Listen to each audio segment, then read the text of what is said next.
It's time for the Pro Wrestling Time Tunnel Podcast. We've got lots and lots of things to talk about and to do today. Covering the territories from the 1940s to the 1990s. It's the best thing going today. Interviewing wrestlers, referees, authors, and other media personalities that have made the sport of professional wrestling great. The cream, yeah. The cream of the crop. And now, here's your host, Tony Richards. Hello again, everybody. Welcome to another edition of the Pro Wrestling Time Tunnel History Podcast. We talk about the history of territory wrestling around here. I'm live here at the Richards Ranch and want to welcome you into what I think is going to be a really good show today. And it's going to be a longer show than we normally put out because I've got four outstanding guests.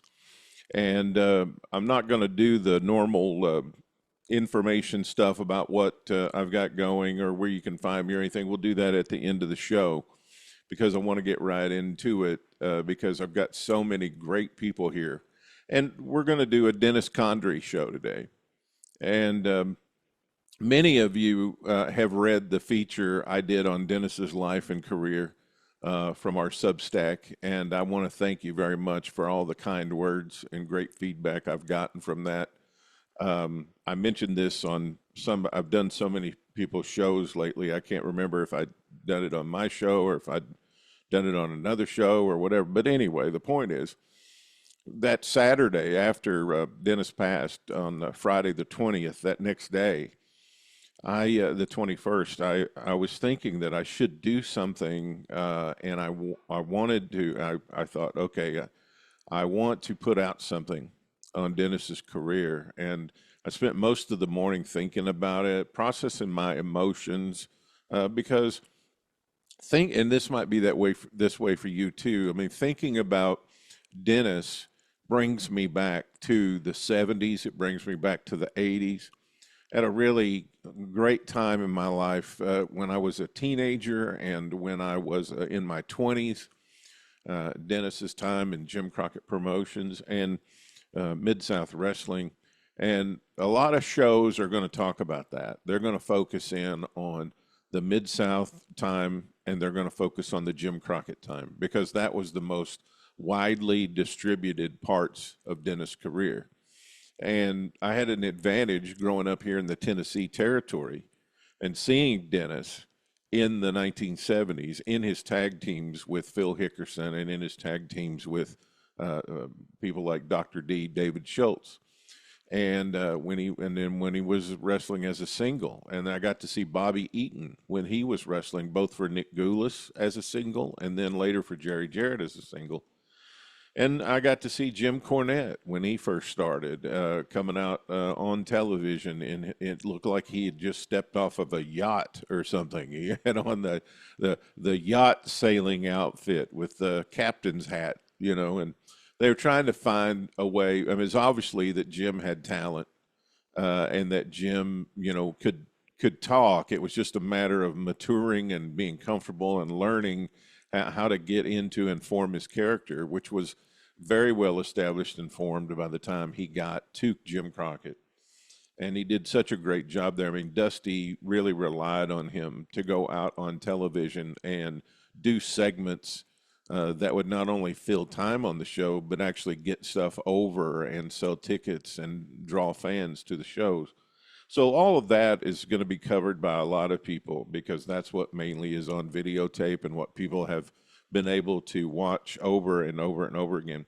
So today on the show, I'm going to focus more on Dennis's early stages of his career. And I've got some people here today that were around then and can add to that information. So we're going to kick it off with Greg Anthony.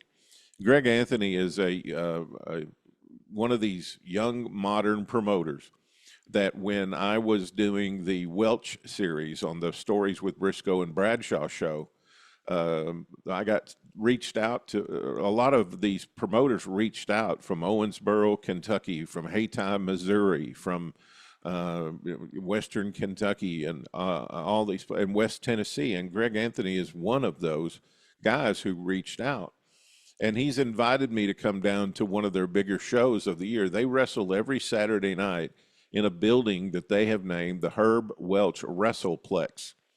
And they have a Hall of Champions there, and they have a ceremony. It's kind of like their West Tennessee Wrestling Hall of Fame. And Greg has very generously and wonderfully asked me to come down on April 18th because he wants to induct me into their Hall of Champions. And that's something I'm looking forward to, and that's something we're going to talk about in this first segment of our Dennis Condrey tribute here on the Pro Wrestling Time Tunnel History Show. So let's get to my visit with Greg Anthony from Dyersburg, Tennessee. Hey, everybody. Welcome back to another episode of the Pro Wrestling Time Tunnel. I'm your host, Tony Richards, coming to you live from the Richards Ranch in Western Kentucky. And I am pleased as punch to be welcoming our guest here. We're going to have several people on this show doing some reflections on the late, great Dennis Condrey. But I also wanted to work this guy in right here at the top of the show because he's Greg Anthony, by the way, coming from us to us from down in Western Tennessee. And he caught my Welch series on Briscoe and Bradshaw. And I get a message from this guy. I don't know who he is, but on Facebook, I get a DM from Greg Anthony talking about the Welch series and all. And then come to find out, he's got some great things going down there in Dyersburg and Ripley and some of those wonderful Welch towns. And so I want to get him on the show today. Greg, how you doing, brother? Man, I'm blessed. How are you guys doing? Hey, we're good. We're good. So you talk a little bit about the Welches, and you named your building the Herb Welch Wrestleplex. Is that right? Absolutely. See, in Dyersburg, I was originally born in Southern Illinois. And, in Southern Illinois, when I was growing up, we had WWF, we had World Class, and we had Crockett, right? And what year was that, man? I was born in 81. Okay. So like early 80s and stuff like that. And we moved to Tennessee in 88. And I was 7 years old. And first thing I don't know why my video keeps doing. Anyway, first thing happened. I'm flipping through the channels on a Saturday morning, and the first thing I see is Lawler and Dundee, and I'm like, oh, what is this? This is new wrestling. I was already a wrestling fan, but what is this? So then I was introduced to Memphis wrestling and all that good stuff. And as I grew up in Dyersburg and stuff like that, when I talked to people of a certain age, the first name they always mentioned was Herb Welch. You know what I mean? Herb trained guys out in Millsfield, and he had the statues out in front of his house and all that kind of stuff. Yeah. And it just was one of those things where it was like, I was really fascinated with what he had created here in a lasting legacy like that, because by the time I got in wrestling, he had already passed away, because he passed away in the late 90s and I started in 2000. Yeah. So it was right in that same area. But everyone I talked to would talk about him, and they would talk about Rowdy Red Roberts and guys like that. So when it came time when I was going to start our own company, I was actually, in Alabama, and I already thought about naming it the Herb Welch Wrestleplex. And I just happened to be on the show with Roy Lee and Robert and Jimmy Golden and all those guys. Yeah. And they didn't know me from Adam. And I went over to him and I asked him, I said, hey, my name's Greg Anthony. I'm starting a wrestling company in Dyersburg, Tennessee. Would you mind if I name my building the Herb Welch Wrestleplex? And without almost hesitation, they said, yes, absolutely. We would love for you to do that. And to me, that was just so gracious of them just to be like that towards me. Just because I was a wrestler from Dyersburg, and I wanted to name it after Herb, and they thought that was the coolest thing ever. Yeah. For those who haven't heard the series, or you don't know much about Tennessee wrestling history, Roy was the oldest, then Jack, then Herb. And Herb was the real workhorse of the family. Yeah. And then Lester came along as a lot younger than the other three. And Lester was a workhorse too. But Roy and Herb made such a name for themselves in this territory for tag team. They brought tag team wrestling into the Tennessee territory in 1946. Yeah. And while Roy sort of due to injury and also due to the fact that he was basically running the thing and buying up territories and licensing in states, he slowly faded into background. And Herb really emerged as the powerful singles wrestler in the 50s and in the 60s. And so Dyersburg was the town that that Roy moved south and settled in. And he had a dairy farm out in Yorkville. And Herb then started doing the same thing. He started buying property and land and a farm. Where was Herb's farm located? Was it located in another town besides Dyersburg? No, it was Millsfield Highway is what it was. So they always called that area Millsfield, but it's still Dyersburg, still Dyer County. Yeah. And like he had a barn out there that he trained a lot of guys, David Schultz and others. Sorry to interrupt you. Go ahead. And Coco and a bunch of guys, right? Yeah. Was Coco weird? Yeah. And then like I had a buddy that I went to high school with that lived out in that area too, and he said that Herb was the sweetest, nicest man ever. He said they would go to his house, and like if he didn't have, like, he would give all the kids like the little push-up pops. Yeah. Right. And he said if he didn't have any, he'd tell them, "I'll go down to the store and tell them to charge it to my account." Those ones that had orange sherbet in them. Yeah. Little push-up pop things. Right. And I thought that was the coolest thing ever too. Just so many nice stories of people in the area that knew Herb and loved him. And I don't think they even really understand how influential he was in professional wrestling. Well, he had taken a lot of photos of a lot of his shoot holes, and David Schultz published a little booklet on them and put it out quite some time ago. And I've got a couple here on my shelf somewhere. I sent them as a Christmas present to Layfield and Briscoe. Did you? And told them, I'm trying to learn this stuff so you guys can't push me around anymore, You might want to learn how to poke someone in the eye with Briscoe. Yeah, they loved it. I mean, they loved that little book, And I have that copy too, but I actually have an original copy from the '60s. They got. Oh my gosh, man! Yeah, because one of the post office guys here in town, he was a postman for like 30 years or something like that. He was cleaning out his parents' house that his parents had passed away, and he found a copy of it, and he sent it to me with a little note, saying, "Hey man, I know you're the wrestling guy. This is for you." And like, so I have the one that Schultz had released on Amazon and all that kind of stuff. Yeah, right. I have an original too. Oh my gosh. I got asked on a mailbag show here a week or so ago what my treasure would be in collectibles, and I don't really have that many of that, but that might go on my list. If trying to find another copy of that would be something I would love to have. I've got a little memorabilia room here in the other part of the bunkhouse that I'm fixing up, that I've got a lot of things in there of my career and different things, and I'm putting in some wrestling stuff. I've got the actually I'm going to put that up here where I do the podcast. I've got a NWA Crown Jewel title belt that's as close as you can get to the original with a signature from Dory Funk Jr. on it.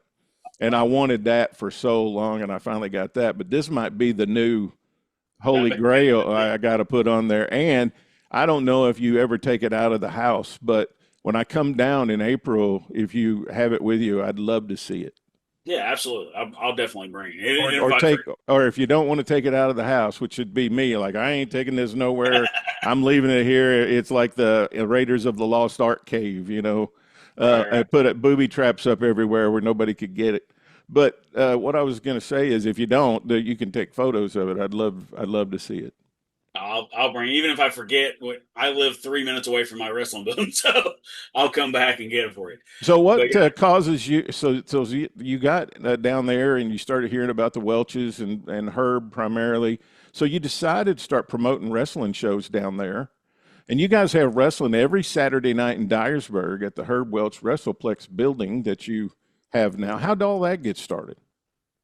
Well, like I said, I started wrestling in 2000, and like I just I've always loved wrestling. I've always had a decent mind for wrestling. People put me a part of the creative process of wrestling very early in my career, probably a lot early than you should have Most. been done. Yeah. Yeah. But a lot of people, they saw what I was doing in my matches, and that evolved into, hey, what would you do?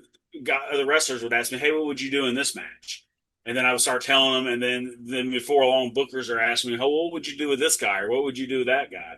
And I just always had a knack for that kind of stuff. And so I did that. I wanted to pay my dues. I did that for, this is, like I said, 2000. And then in 2014 is when we started Pro Wrestling Mid-South. We were actually NWA Mid-South originally. That's a whole nother story. But so, yeah, the whole thing was, unfortunately, in our area, things had gotten really bad. There was a lot of shows, and they had alcohol, and they had drugs, and they had guys. Same thing happened here at Kentucky, and they were extremely violent and bloody. Yeah, violent, cussing, vulgarity. There was guys messing with underage girls. Oh my gosh. just a bad reputation overall, and the city knew it. That was the problem too. So I would go to Walmart, and like someone would ask, "Hey, what are you doing nowadays?" I'm a professional wrestler, and they would kind of really, and that broke my heart because I love professional wrestling. You know what I mean? And it broke my heart that it had that kind of reputation. So much, in fact, that I really didn't wrestle in Dyersburg for like 7 or 8 years. You know what I mean? I just kind of went out, and I was a part of traditional championship wrestling, TCW. We were available in 50 million homes at one point. I went off and kind of did all that kind of stuff and did stuff with the NWA outside. So I decided I'm going to start a family friendly company. You know what I mean? So that's where it was born out of, is the fact that we needed something. I tell people all the time, you can bring your 7-year-old granddaughter, or you can bring your 70-year-old mother to our show, and you're probably not going to hear anything out of the way. And you experienced a life transformation as well, where you got heavy into your spirituality, Christianity specifically. Was that part of your thought when you started, or did that come later? That came later, because like in 2014, my faith really wasn't. I wasn't like I tell everybody, I wasn't a drunkard, and I wasn't doing drugs, and I wasn't doing bad stuff, but I was not where I needed to be in my faith. I thought I was too smart to believe in God. And boy, was I wrong. Well, that's a common attitude. Yeah. And what happened was I was wrestling, and I started having chest pains, like severe chest pains. And, I was 35 years old at the time. When you're 35 years old, you don't think you have a heart condition. Oh, no, you're 10 foot tall and bulletproof. Yeah, I still thought I was 10 foot tall and bulletproof, and I just couldn't figure out what it was. And long story short, they ended up doing a scan on me. And basically I was born with no right arteries in my heart. Really? Yeah, so I just have left. So my arteries wrap all the way around my heart to my other side. Which when did you find that out? So this was 2017. So you didn't know that your whole life until this happened? No, it was until that happened, I didn't know. And what happened was I got two 70% blockages in my heart and a 90% blockage in my widowmaker. Oh my God. And I was wrestling 30 minutes a night with these blockages. Man, you were flirting with disaster. Well, that's why I tell everybody I was a breath away from a heart attack, and God saved me. Yeah. Because what would happen was I would wrestle, and I would start getting chest pains, and then I would grab a hold, and then I would let it kind of subside a little bit, and then I would go back to wrestling. Yeah, get your bearings back and let your body adjust. And yeah. So, and the week that I found out, the week that I had the scan, they're like, okay, the doctor will call you with the results. And I was like, listen, I'm not an intramural softball player. I'm a professional wrestler. I do this for a living. So if you don't tell me something's wrong, I'm going to go wrestle this weekend. And I actually was scheduled to wrestle Miyamoto from Japan. He was coming into Ripley on Friday night. I was scheduled to wrestle Miyamoto on Friday night. And then I was scheduled to wrestle Tim Storm for the NWA World Heavyweight Championship on Saturday night. Gosh, man. So, but on the way to the show Friday, on the way to Ripley, my doctor called me. And he was like, don't wrestle. He's like, you have two 70% blockages and a 90% blockage in your widowmaker. If you wrestle, there's a possibility you may die. Jeez. And it just, hit me like a freight train. You know what I mean? How fortunate are you? Yes. That the Lord was looking out after you and wanted to put you in a place where you needed to get yourself fixed up. And then what happened was, of course, when you're like that, and then we tell this all the time, is when you're at the bottom, there's nowhere to look but up. Mm-hmm. And that's what happened. I was 35 years old. I had all these heart issues. I had two small children. My children were 9 and 7 at this point, right? And like I had two small kids and a wife and the whole deal. And it's like this is it. I could be done. You know what I mean? And I just started praying. I started praying to God, please help me. Whatever it is you can do it. And sure enough, I felt the power of prayer because it got posted on. Meltzer posted about it, and a bunch of other people had posted about it. So a lot of people were praying for me and stuff like that. I felt the power of prayer wash over me like warm water almost, and I felt the presence of God after I got out of surgery. Wow. So So that turned me. that experience caused you to want to integrate that into your program and into your shows, right? Now, how'd you get the building and all that? So I used to be my day job. I don't have a day job anymore, but originally I was a GM at a floor covering store, carpet, hardwood, and all that kind of stuff. And there was this guy that owned a bunch of buildings in town named Dennis Miller that would come in and we would joke around. He was just a good old boy, you know what I mean? Just a good old guy. He was always getting stuff for his rental properties and stuff like that. And he liked wrestling, but he wasn't a huge wrestling fan, but he liked me, And sure enough, we talked about me renting a building at some point. So he let me rent a building probably for about half of what it was normally worth.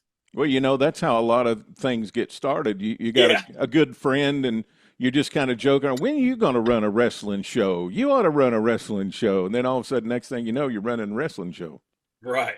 So yeah, that's kind of what happened. Like he let me rent that, and the rest was history because he ended up passing away from cancer a couple years after that, but his family still runs the business, obviously, and I still have a pretty good relationship with them. So, I had a client in Columbia back, when I lived up there, and I had I still have my coaching practice, but I had a client, and I'm coaching him, and he had been, he had a signs shop.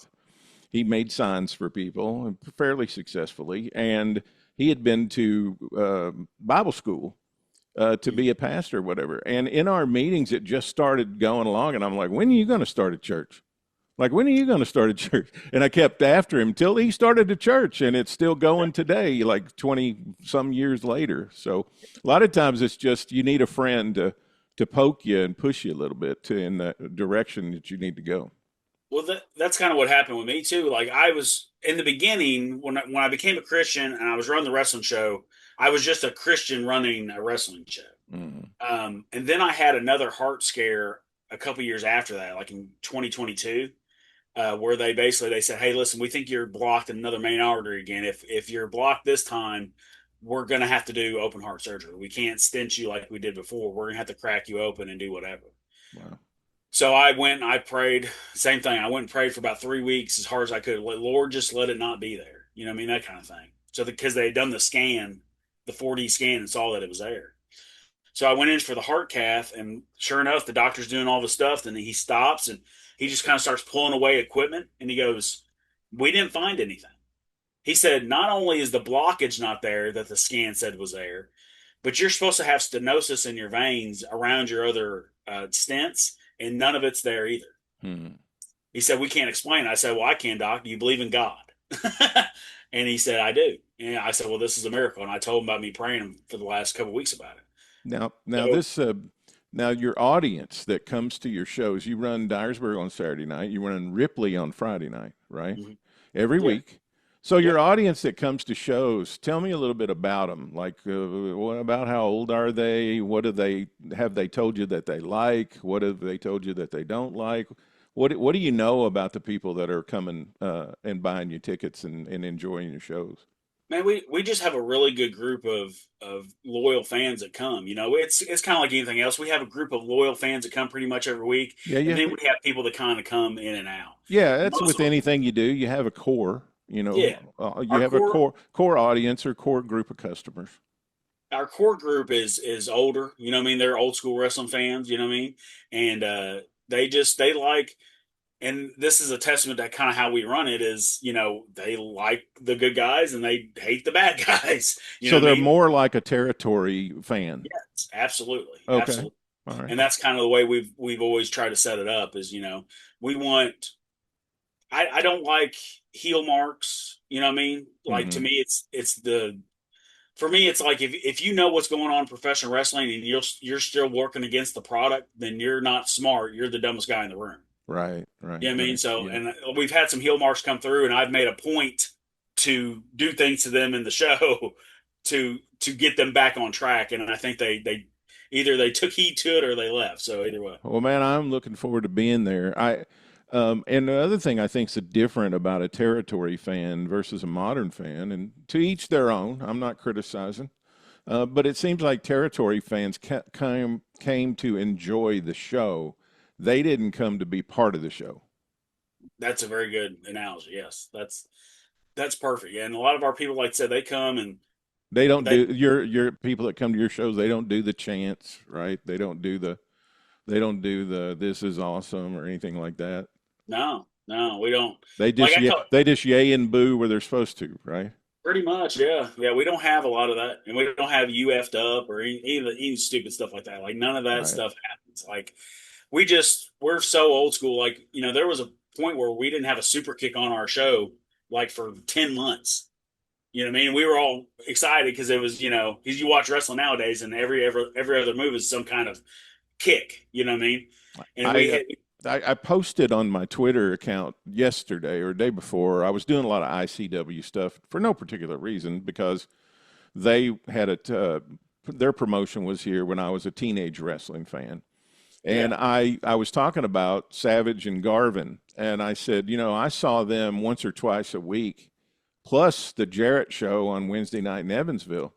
And I was getting all these replies from these younger fans going, "Man, you went to wrestling 3 times a week." I'm like, "Dude, in my small area and community, it's very agricultural, and there wasn't anything else to do." I yeah, mean, back then, now you got sports teams, pro sports teams in Memphis and Nashville. We didn't have that back then. We had basketball, and we had summertime, some baseball. The Cardinals were a big deal, but that was 4 hours away. yeah, And we had wrestling, yeah, and that was it. And that was our thing to do. Me and my high school buddies, we used to go a couple times a week. We'd go to the show on Friday night in Paducah and then a spot show wherever else it was. And we just had the time of our lives going to wrestling shows. yeah. I know. It's amazing. Like I said, I worked in Paducah when I first started for Tony Falk. You know what Yeah. I mean? Like and just going all these different times and meeting all the guys that because Tony I was love going. Tony was going to shows in Paducah at the same time I was, right. because he's the same age as I am. Yeah, yeah, So he got involved with ICW, I think first, and then he went to work for Jarrett. And great performer. I mean, he just was that guy. You liked to hate him, and you yeah. never wanted him to win because he got on one of those losing streaks. Right, right. But Yeah, but heck he of a was a great nice guy. utility. Yeah, he was a great utility guy. I mean, you need not everyone can be Jerry Lawler. Not everyone can be Dundee. You know what I mean? Oh, Like but you like have to. it's that way in every sport. Yeah, There's only one Michael Jordan, and then you got your Ron Harpers and your Dennis Rodmans, and this everybody has a spot. yeah. I was just telling my students that last night. Like there's so much talent in some of these companies. Like, and to the fans' eyes, like you're not a success unless you're world champion. I just don't. I don't agree with that assessment. Like I think you can have an amazing career and do good work and still be a guy that's working underneath. You know what I mean? Well, you'll always be happier if you have your expectations in line.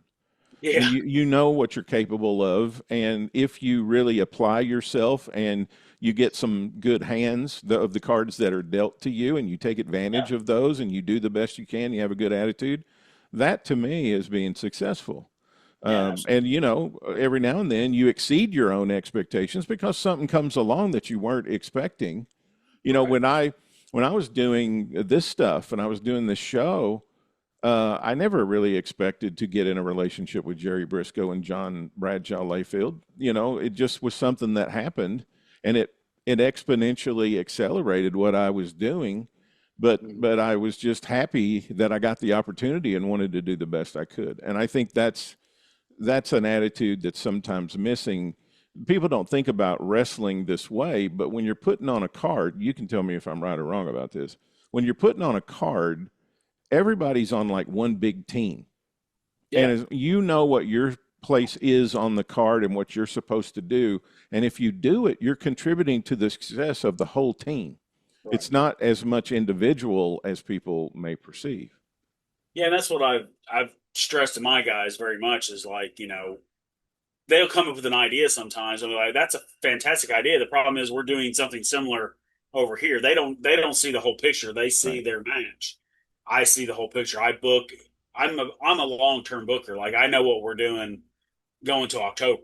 You know what I mean? Like then my assistant booker, he's more detail oriented within the week, that kind of thing. So he knows where we need to go sometimes that week.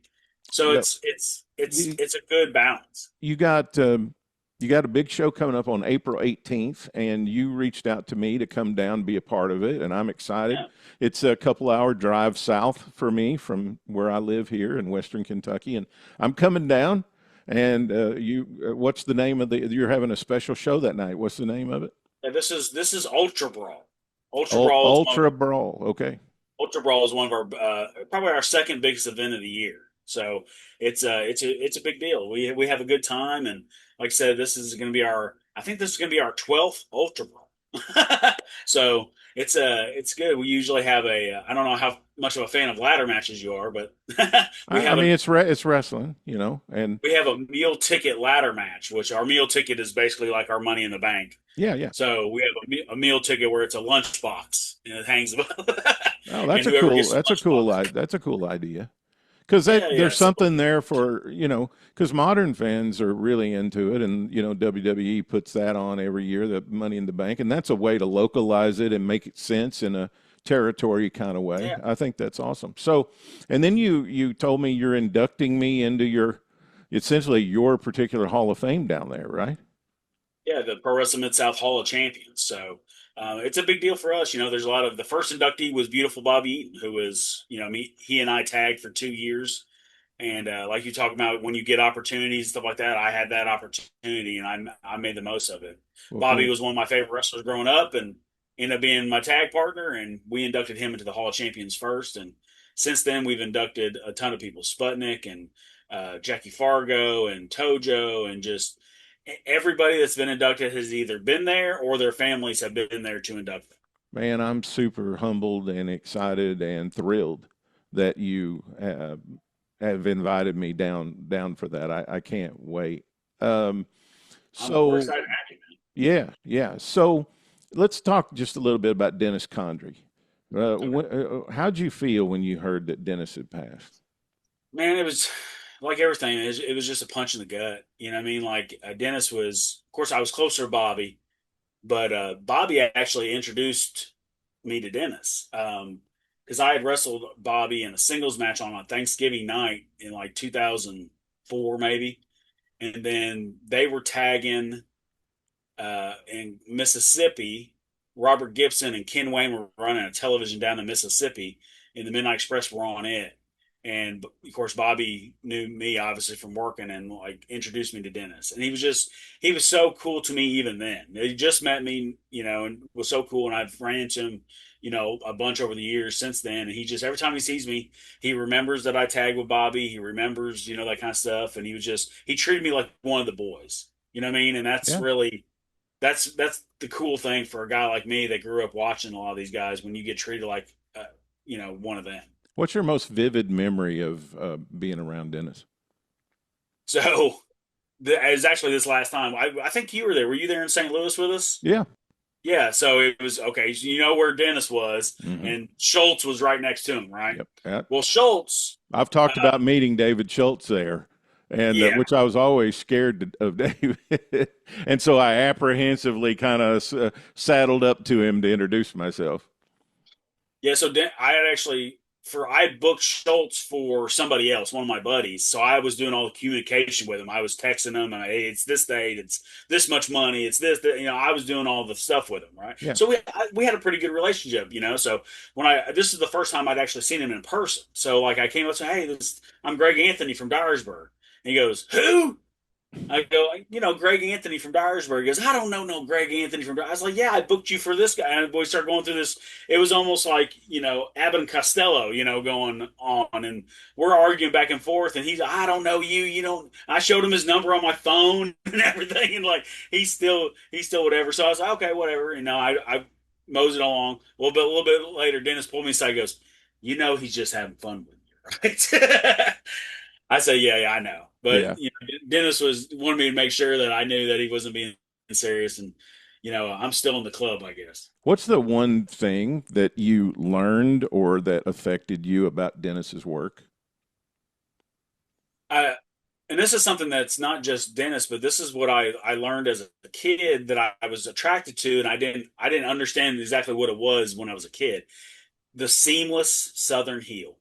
You know what I mean? And what a better description of Dennis Condrey is there than the seamless Southern heel. That's great. So the Flairs and the Tollys and the Arns and the Dennis Condreys and the Bobby Eatons, Ted DiBiase, that whole, group of guys like that. That's what I was really attracted to, like that style of work. And like, that's what I patterned because I was heel for 15 years before, this whole Dyersburg, Dyersburg guy thing. Sure. But that's who I patterned a lot of my stuff after, was that even though it may have been planned, it didn't look planned. And even if it was planned, it was still a little ugly, so it still looked legitimate. You know what I mean? And that they were all masters of that, Dennis especially. Yeah, that's great. That's great. Well, man, I appreciate you coming by today and talking with me. How do people get tickets for the show?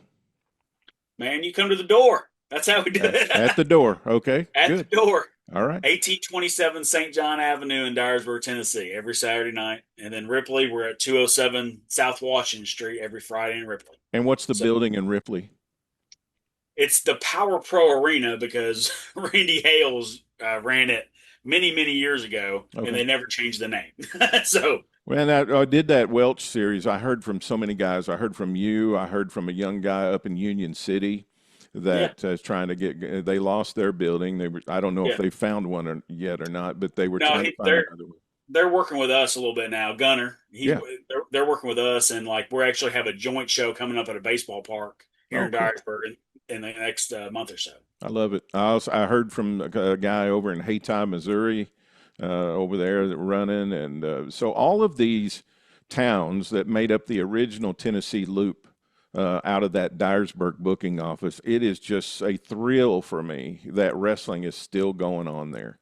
Yeah, and absolutely. I appreciate you so much for doing it. And I can't wait to be a part of it on April 18th. And we have a lot of people, of course, who in this area, Kentucky, Missouri, Illinois, Tennessee, Arkansas, Mississippi, because I do talk a lot about Southern wrestling and specifically talk a lot about Tennessee wrestling. So we've got a large amount of listeners for this show in that area, and I want all of them to come out on April 18th to the Ultra Brawl show and enjoy the Hall of Champions ceremony as well. So, anything else in closing you want to say about Dennis or the show or anything?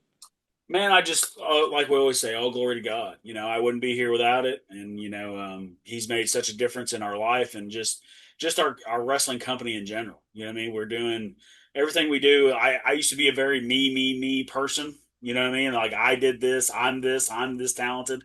But no, it's because God gave me the talent to do these things that I'm able to do it. So it's a great thing when and I've dealt with this so much in coaching high level performers where it's beautiful to see an unhealthy ego.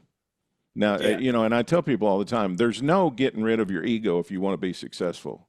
You have to have a certain amount of presence about you. You have to have a certain amount of confidence and belief in yourself. But there's a difference between an unhealthy ego and a healthy one.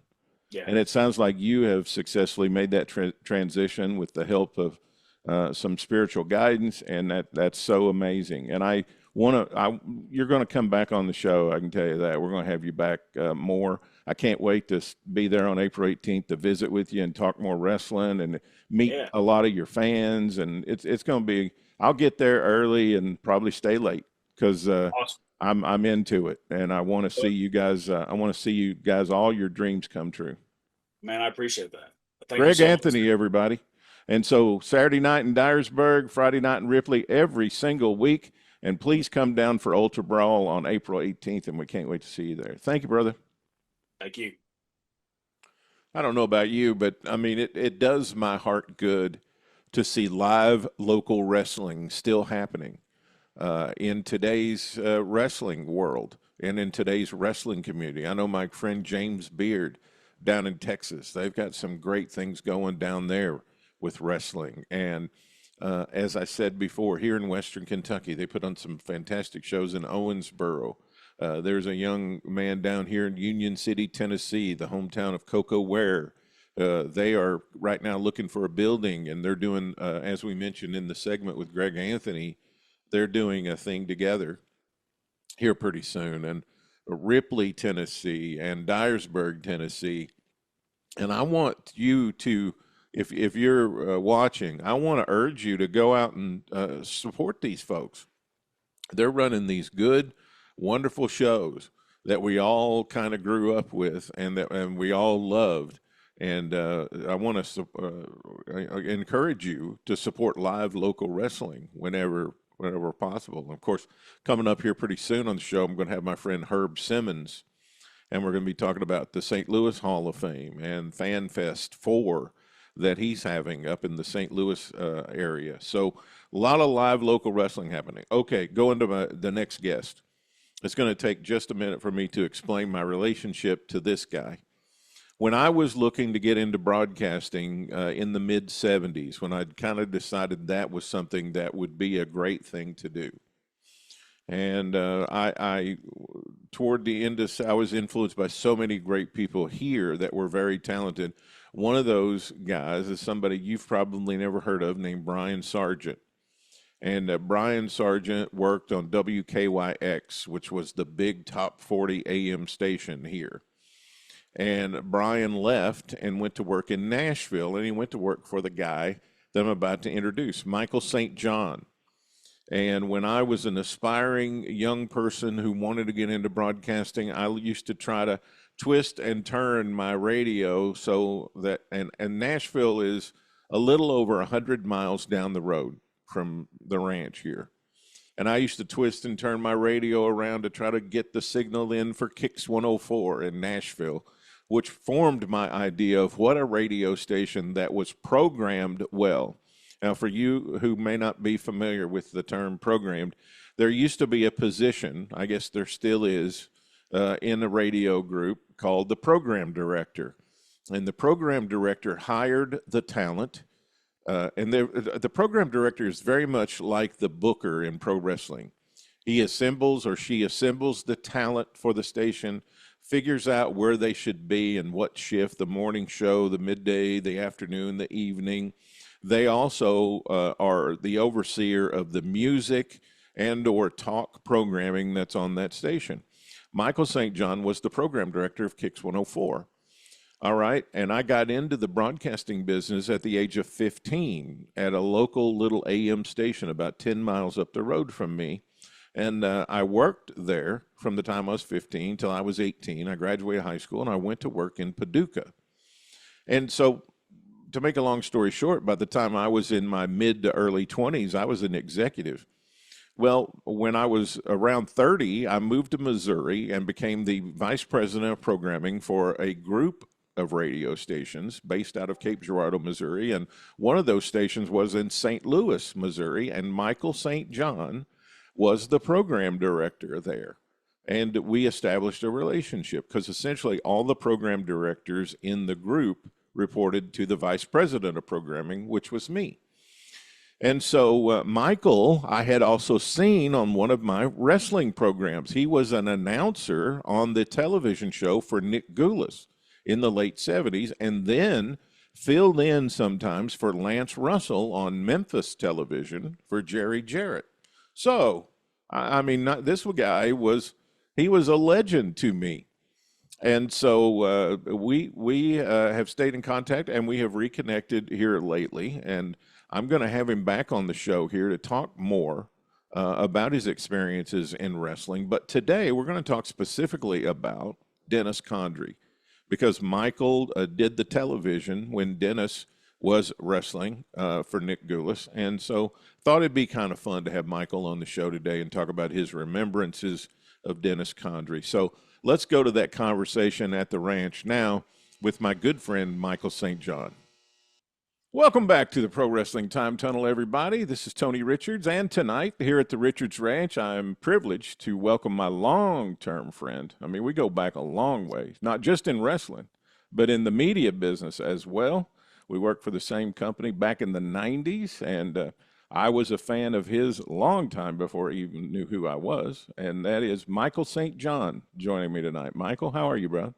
Hey, I'm honored to be with you, Tony, as always. Love to be on the Wrestling Time Tunnel. We do such a fabulous job, and it's always a pleasure. It's like always great talking to you, always great seeing you. We reminisce. It seems like we reminisce before we get to really do this on TV, but I love this. Thank you, sir. Absolutely. Well, we lost somebody recently that I know you were very closely acquainted with, and I loved him as a wrestling observer for sure. But that's Dennis Condrey. And you worked for the Nick Gulas promotion. You also worked for Jerry Jarrett. You did some television and were around the office and did a lot. When did you first meet Dennis? You know, I was thinking about that the other day when I heard he passed, by the way, 28 miles from where I'm sitting right now. Yeah. I'm in Arab, Alabama. He was in Huntsville. And, you know, I was thinking about that last night. I started doing commentary for Nick in February of 77. And I met Dennis and Phil Hickerson, I believe, shortly thereafter. He came to the territory and, you know, the consummate professional tag team wrestler.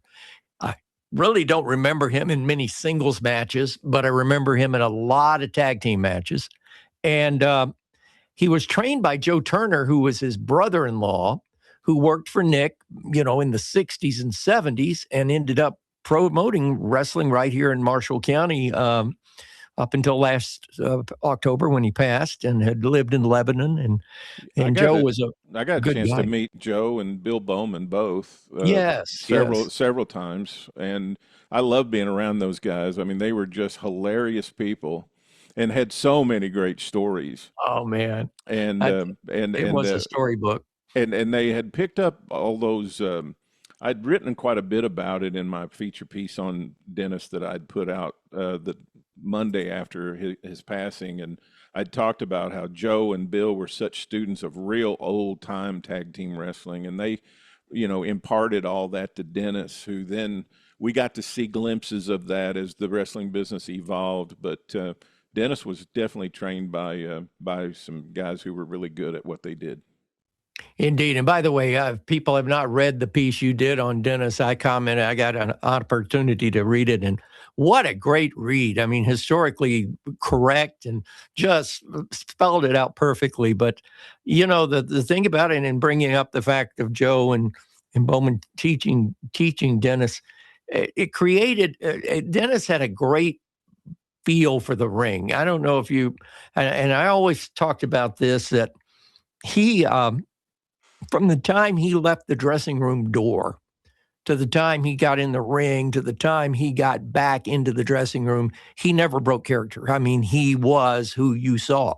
Yeah. And in the locker room, he was a very friendly guy. I mean, in fact, I think I made mention on another show that when I met him and Hickerson, I really got more to talk to Dennis and got to know Dennis more than Phil, more so because Phil's a good old country boy and they talk country and hunting and all that stuff. And I'm just not that made up. And Dennis Dennis was great because Dennis had an opinion about everything and everybody. And I always liked talking with him, and he was just one hell of a great guy and a great guy to know, and a great tag team partner. I had a really serious relationship with a girl from Jackson, Tennessee, and spent some time down there. And Phil owned a bar down there, and they were friends. The girl that I was seeing, their families and Phil knew each other, and so I got to spend time around him. And the stories, again, I memean, Phil Hickerson was a storyteller, and it didn't matter whether it really happened or not. It was just I was so engrossed in it, and I feel so robbed that so much of their work together is not available anymore, that we don't have it to watch, because today's people who are just starting to learn about wrestling history really don't understand how great they really were. And back in the territory days, and you've talked about it before on this show, and the fact of the matter is that the promoters didn't either want to spend money on the extra videotapes that we're sending to the towns, or they just didn't want to make an archive. I mean, how many things were recorded over and over and over? And I know even Jerry, up until the mid 80s into the 85, 86 era didn't keep stuff. I mean, they, Well, the group I was managing, we had a couple of television stations, and we ran Jarrett's show. And invariably, I mean, if we didn't send a tape back, I mean, they were on the phone like, hey, we got to have our tape back. And I'm thinking, you only got like 6 or 7 of these things, And that's true. Yeah. And but that it's sad that you're right. We lost so much of that, and I really put the credit to people like yourself and to Jimmy and to all the folks now that are doing right up here in Huntsville. We have a guy that has made a career out of these kind of shows and so forth, and I really appreciate it from someone that was in the business. You guys are not rewriting, but reliving the history so that the young people can learn, because so much of it just did not get saved, and that's in every territory. I mean, Sam Munchnick, there's not as much in the St. Louis territory on video that you would think. No, Herb Simmons has what there is, and we don't. He doesn't even know what shape they're in, but wow, he's got quite a bit of that stuff that's still around, and to me, and that's one of the reasons, Michael, and I've talked about this pretty extensively. That's why I don't really criticize the modern product, because I don't want fans of today's wrestling to think I'm a cranky old guy that doesn't like their wrestling, because, that might cause them to go, well, why do I want to listen to him for? He didn't even like the wrestling I like, and I would rather not do that and have them be interested in our era and get, and somebody paid me a great compliment the other day. They said, you're like the great uncle. Like, I like to come over to your house and hear the stories about the good days, There you go. Well, getting back to Dennis, though, I mean, like I said, he was a genuine person, and really, when the new boys would come into town, he would be the first to talk to them and gravitate them. And if they were doing something that Nick didn't like or that Jerry didn't like, and he would sort of, let them know. And the great thing about Dennis is, A, he always had an opinion. Okay. And B, he always bitched about his payoffs. And C, he was a ribber. And in the first degree, I told a story the other night. You did. I heard this, and I want to hear it again. Well, I was in Chattanooga. Harry Thornton had a heart attack and couldn't do TV for many, many weeks. And Nick Goulas would drive me to Chattanooga every Saturday to do Channel 12 television live from the studios of WDEF TV Channel 12 on Market Street in Chattanooga. And on this particular Saturday, they were running a show that night at the auditorium downtown. And the main event, I'll never forget, was the Freebirds against, well, they were the pre-Freebirds, Terry Gordy and Michael and Pretty Boy Michael Hayes against George Goulas and Bobby Eaton, the Jet Set. And it was a wild match. Well, it was in 78, and the movie Saturday Night Fever had become a big thing. Well, you know who had a white suit a la John Travolta right here, wearing it on TV. Are there any family albums with photos of you in that suit? God forbid, but there are. I just and quite frankly, my daughter has quite a few of them, and I'm sure when I'm gone, you're going to see some wild stuff. But the fact of the matter is, it was a big card, and Dennis Condrey and Hickerson were on the card. And after the match, it was a wild melee for the main event. It was a four-way. Everybody got juice, and I'll never forget, Terry Gordy had the long blonde hair, and Eaton had him up against the turnbuckle, and they were right above me. We had the table against the ring at the Memorial Auditorium in Chattanooga. And I looked up, and about the time I looked up, Pretty Boy Michael Hayes does this with it here. Well, he's got blood and sweat and everything going. And I just got a rain shower of blood drops. I mean, literally just right down on the me didn't matter. The white suit mattered. So anyway, at the end of the match, Nick was just livid that they would mess up my suit. And he grabs me and he says, take your pants off. He says, give me that jacket. And he throws one of the wrestlers out of the shower and throws the jacket in the shower and the pants in the shower and turns cold water on it. And so I'm sitting there. Well, I had a change of clothes because I didn't obviously ride down there and back in a suit and tie. Yeah. So I'm changing my clothes. I wore tennis shoes. Number one, but they're comfortable. But number two, if you had to get out of the way at a wrestling match, if you had street shoes on or dress shoes on, you're liable to slip and break something. Right. So I wore tennis shoes all the time. I got laughed at, I know, a bunch for it, but that's okay. So anyway, I'm changed my clothes. I'm changed my clothes out. I go back in the room where the shower is, and I go to put my shoes on. My shoes are gone. My shoes are gone. And by that time, there's only maybe one other wrestler in the ring. Maybe George, of course, George and Nick are there, and they're getting ready to go. And Nick's getting the thing and wringing it out and putting it in a bag so I can take it home. And he said, take it to the cleaners first thing, and this is Monday morning, whatever.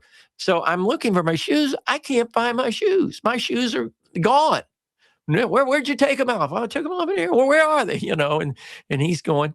And so I ended up going back to Nashville in my sock feet.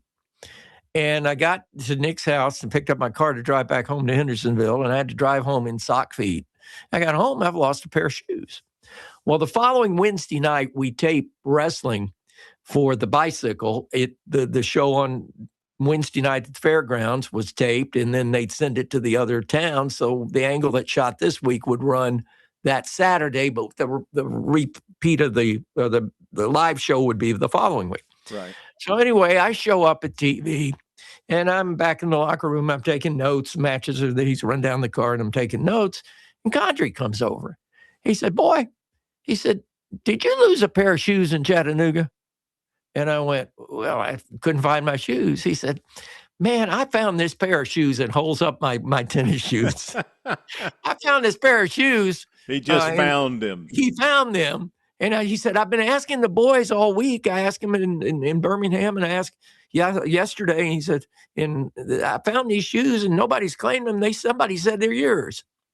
They're mine. Well, he was ribbing me. And of course, after he gives me my shoes back, the whole locker room was laughing and he got you kind of thing. But he was a great ripper. But when my wife heard the story, and she laughed and she said, well, at least that was the kind of pranks people used to run where nobody got hurt. It was just maybe an inconvenience, but it was funny. Right. And he did that many a times. And that was just typical Dennis Condrey. I'm going to ask you about a team that I just made casual mention of in my piece, because, there were so many great things to write about Dennis and about his accomplishments.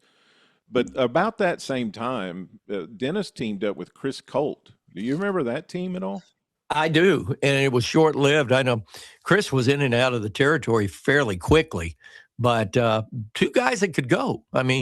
Chris Colt could go, and Dennis had enough old school in him that he learned from the masters, if you would. He learned about the masters from the masters, but he also took it into a new vein in that, he was that rough, tough country boy. He was built, but he didn't have the bodybuilder physique. And you just looked at him and said, fans would look at him and say, I hate that guy. Rule breaker, whatever. I hate that guy. And so he took it to his own, he made it his own thing, but took it to the next level. And I think whether he was with Chris Golds or whether he was with Phil Hickerson or later with Bobby and Jimmy Cornette, it was the lightning in a bottle. It's kind of hard for fans today to put themselves in this mindset, but back then, and Dennis had this look where you looked at him and it's like, I don't want to hang out with that guy. Yeah, exactly. Whereas now you're like, oh, I want to be with the cool heels. That was not the way things were back then. And Dennis had that, and it was nicest guy, but just looked like, I don't like him. I don't want to hang out with him, right? And the beard helped him. Exactly. But the bandana. Yeah. And that little sarcasm, he always had sarcasm. If you listen to his promos, it always was full of sarcasm. And even the nickname, Loverboy. Yes, and my gosh, David Schultz, that team. I mean, yes. I've had plenty of opportunities to be around David, and that's David. Yeah, I mean, so David always is David, and Well- not you're like, I don't want to make him mad, so I don't want to be around him very much because I know I'll say something liable to upset him, and he's liable to look at you like he's going to get you just to rib you. I loved working with David Schultz, and I got to work with him a couple of times on front end of early in my period of time of doing this, and then later on after he had done the WWE thing. And you talk about the perfect heel character. Oh my gosh! If you want to look it up in the dictionary, there's Dr. David Schultz. I mean, he was and could talk the promo and had the look. And you're right. I mean, you would look at him and he'd give you that look, and is he going to slap me like he did Stossel? I mean, that was. Well, I talked about it on the Welch thing that we did on Briscoe and Bradshaw about how if you knew Herb Welch or anything about Herb Welch and knew that Herb Welch trained David Schultz, you would not be surprised that he would slap John Stossel. That's right. Because I mean, they were just this is our business, and we're going to make you think twice about it not being on the level. That's right. And David was very on the level. It was hard to tell when David was working and not working. He just was himself, Exactly. And the practicality of that is they and I admire the people for that era. They protected the business from their own kin. Absolutely. I mean, I had a great opportunity to develop a friendship with the Sheik, and the stories of then having Thanksgiving dinner in Bobo Brazil would be at his house and eating in another room because the Sheik wouldn't. He didn't want anybody to see them together. Exactly, in front of his family.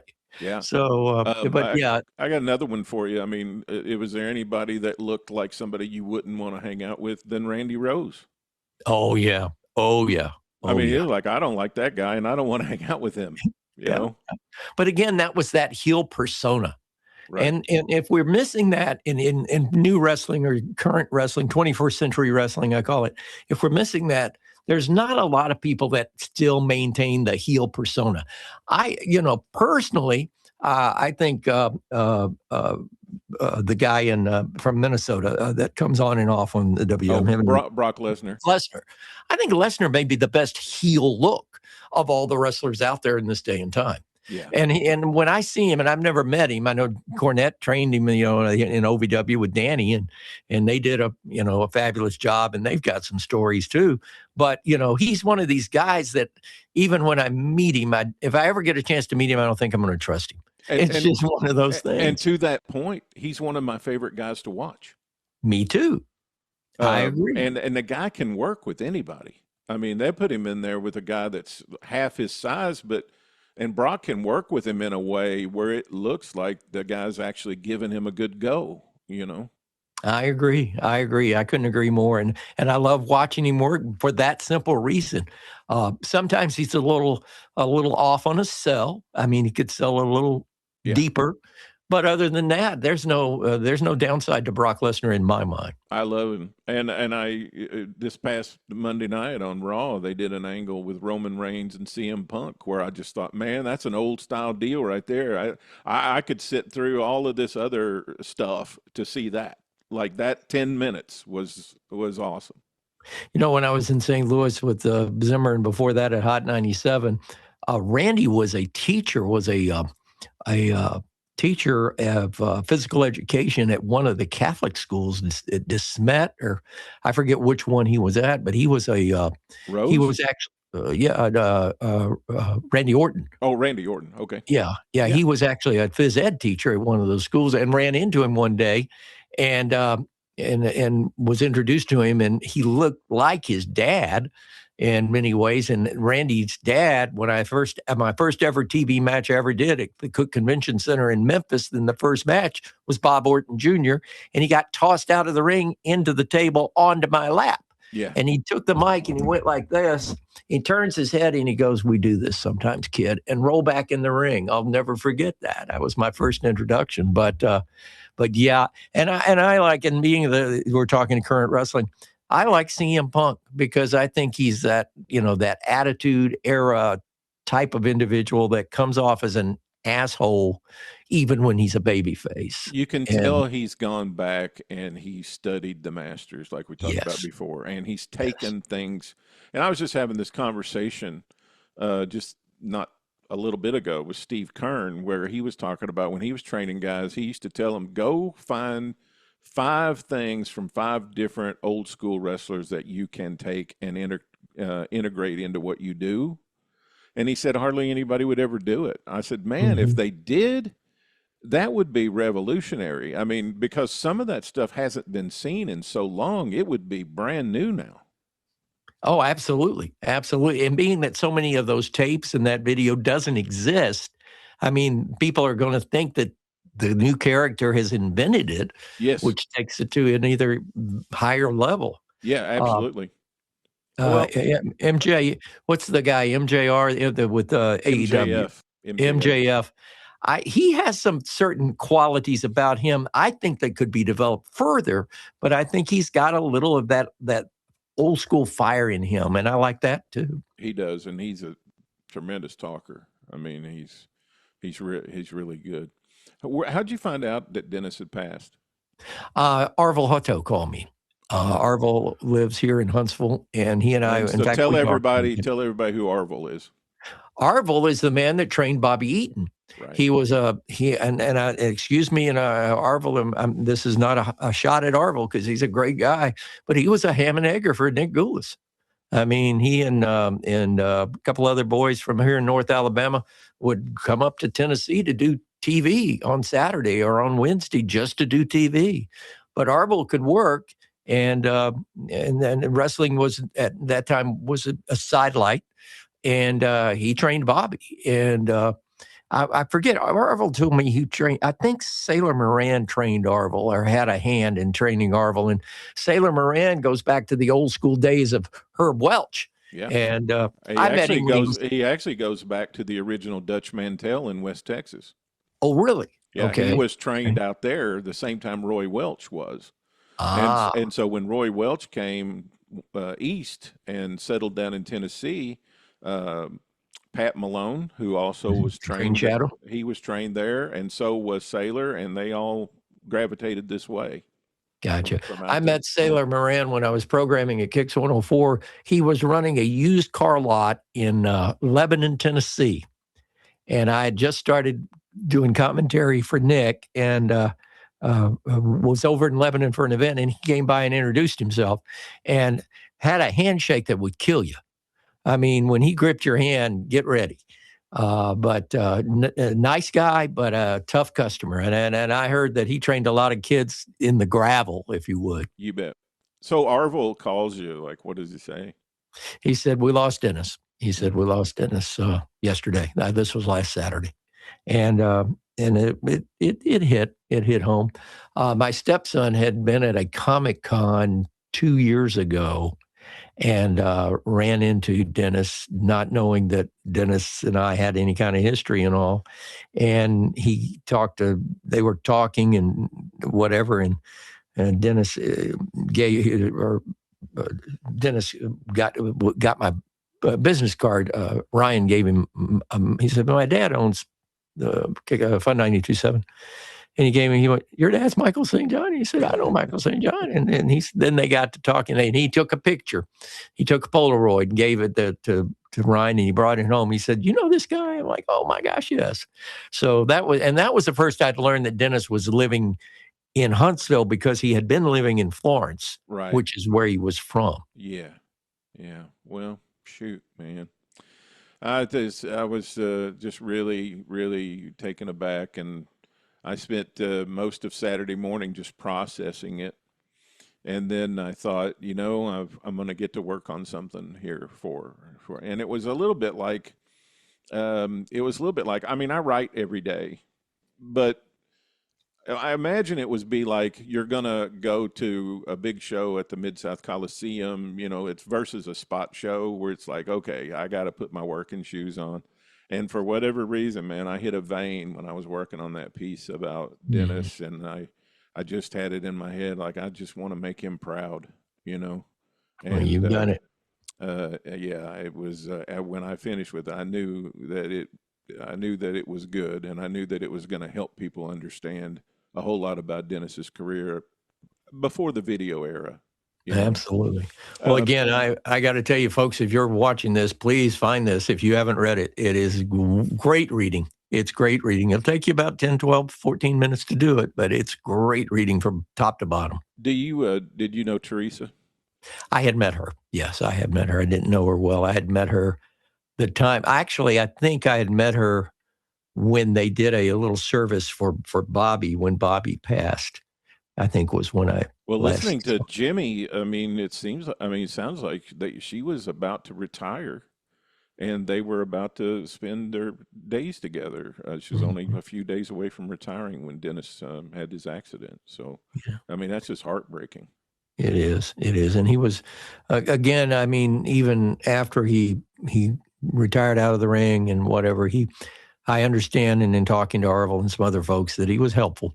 That he was always, if people called on him, and that would be typical Dennis, that he would help him out, whether with advice or, taking looking at a tape or helping the guys along. But that was typical Dennis. Yeah, I suppose he talked with Dax Harwood quite often about their matches and giving them feedback, and which, I mean, man, how lucky can you be? Like one of the greatest tag team wrestlers of all time is helping you every week, tell you what you could do different or do better or improve on. I mean, that's a real gift to have somebody in your life like that.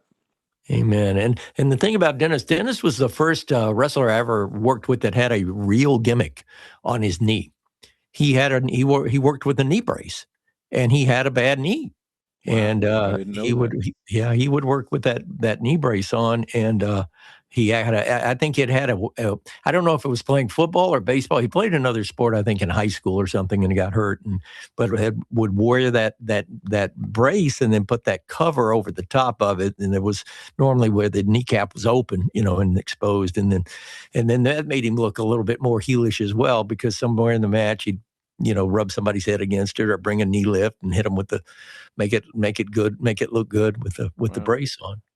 Well, you're on Tuesday nights on Talking Memphis Wrestling is the name of the show. It's a Randy Hales production, and you're on there with Chris Ellis and Pat Trammell, and right. You guys are on YouTube and all Randy's social media. Where is there other places you can get it to? I usually watch it on YouTube.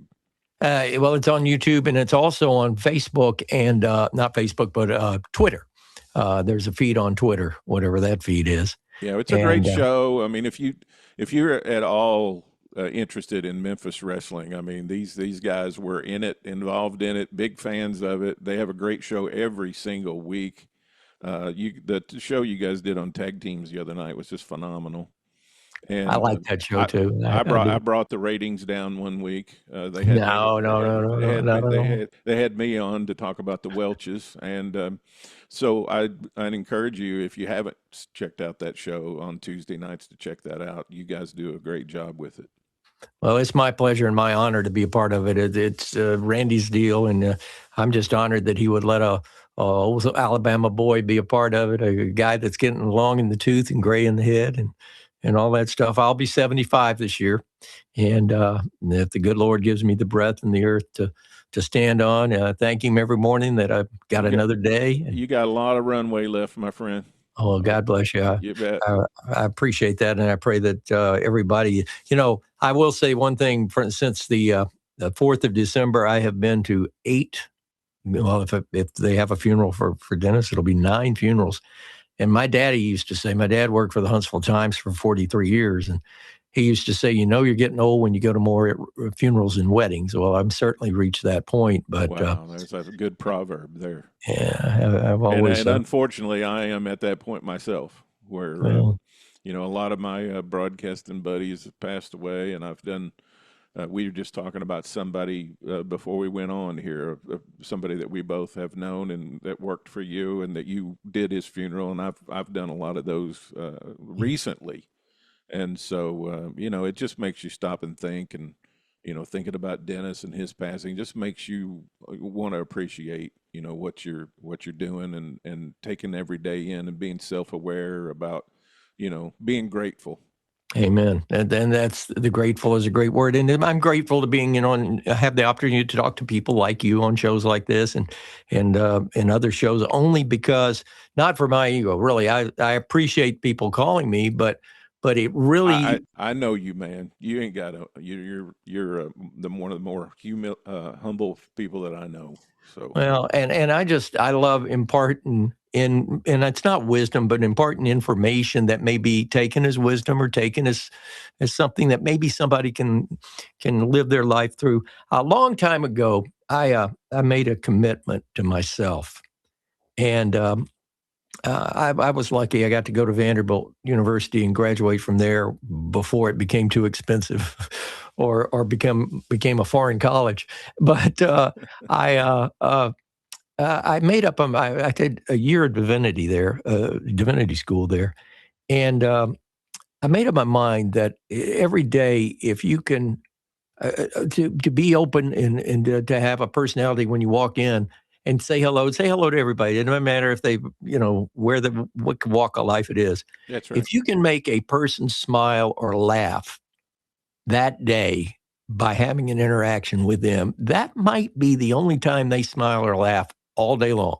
Or it felt significant at all. Yes.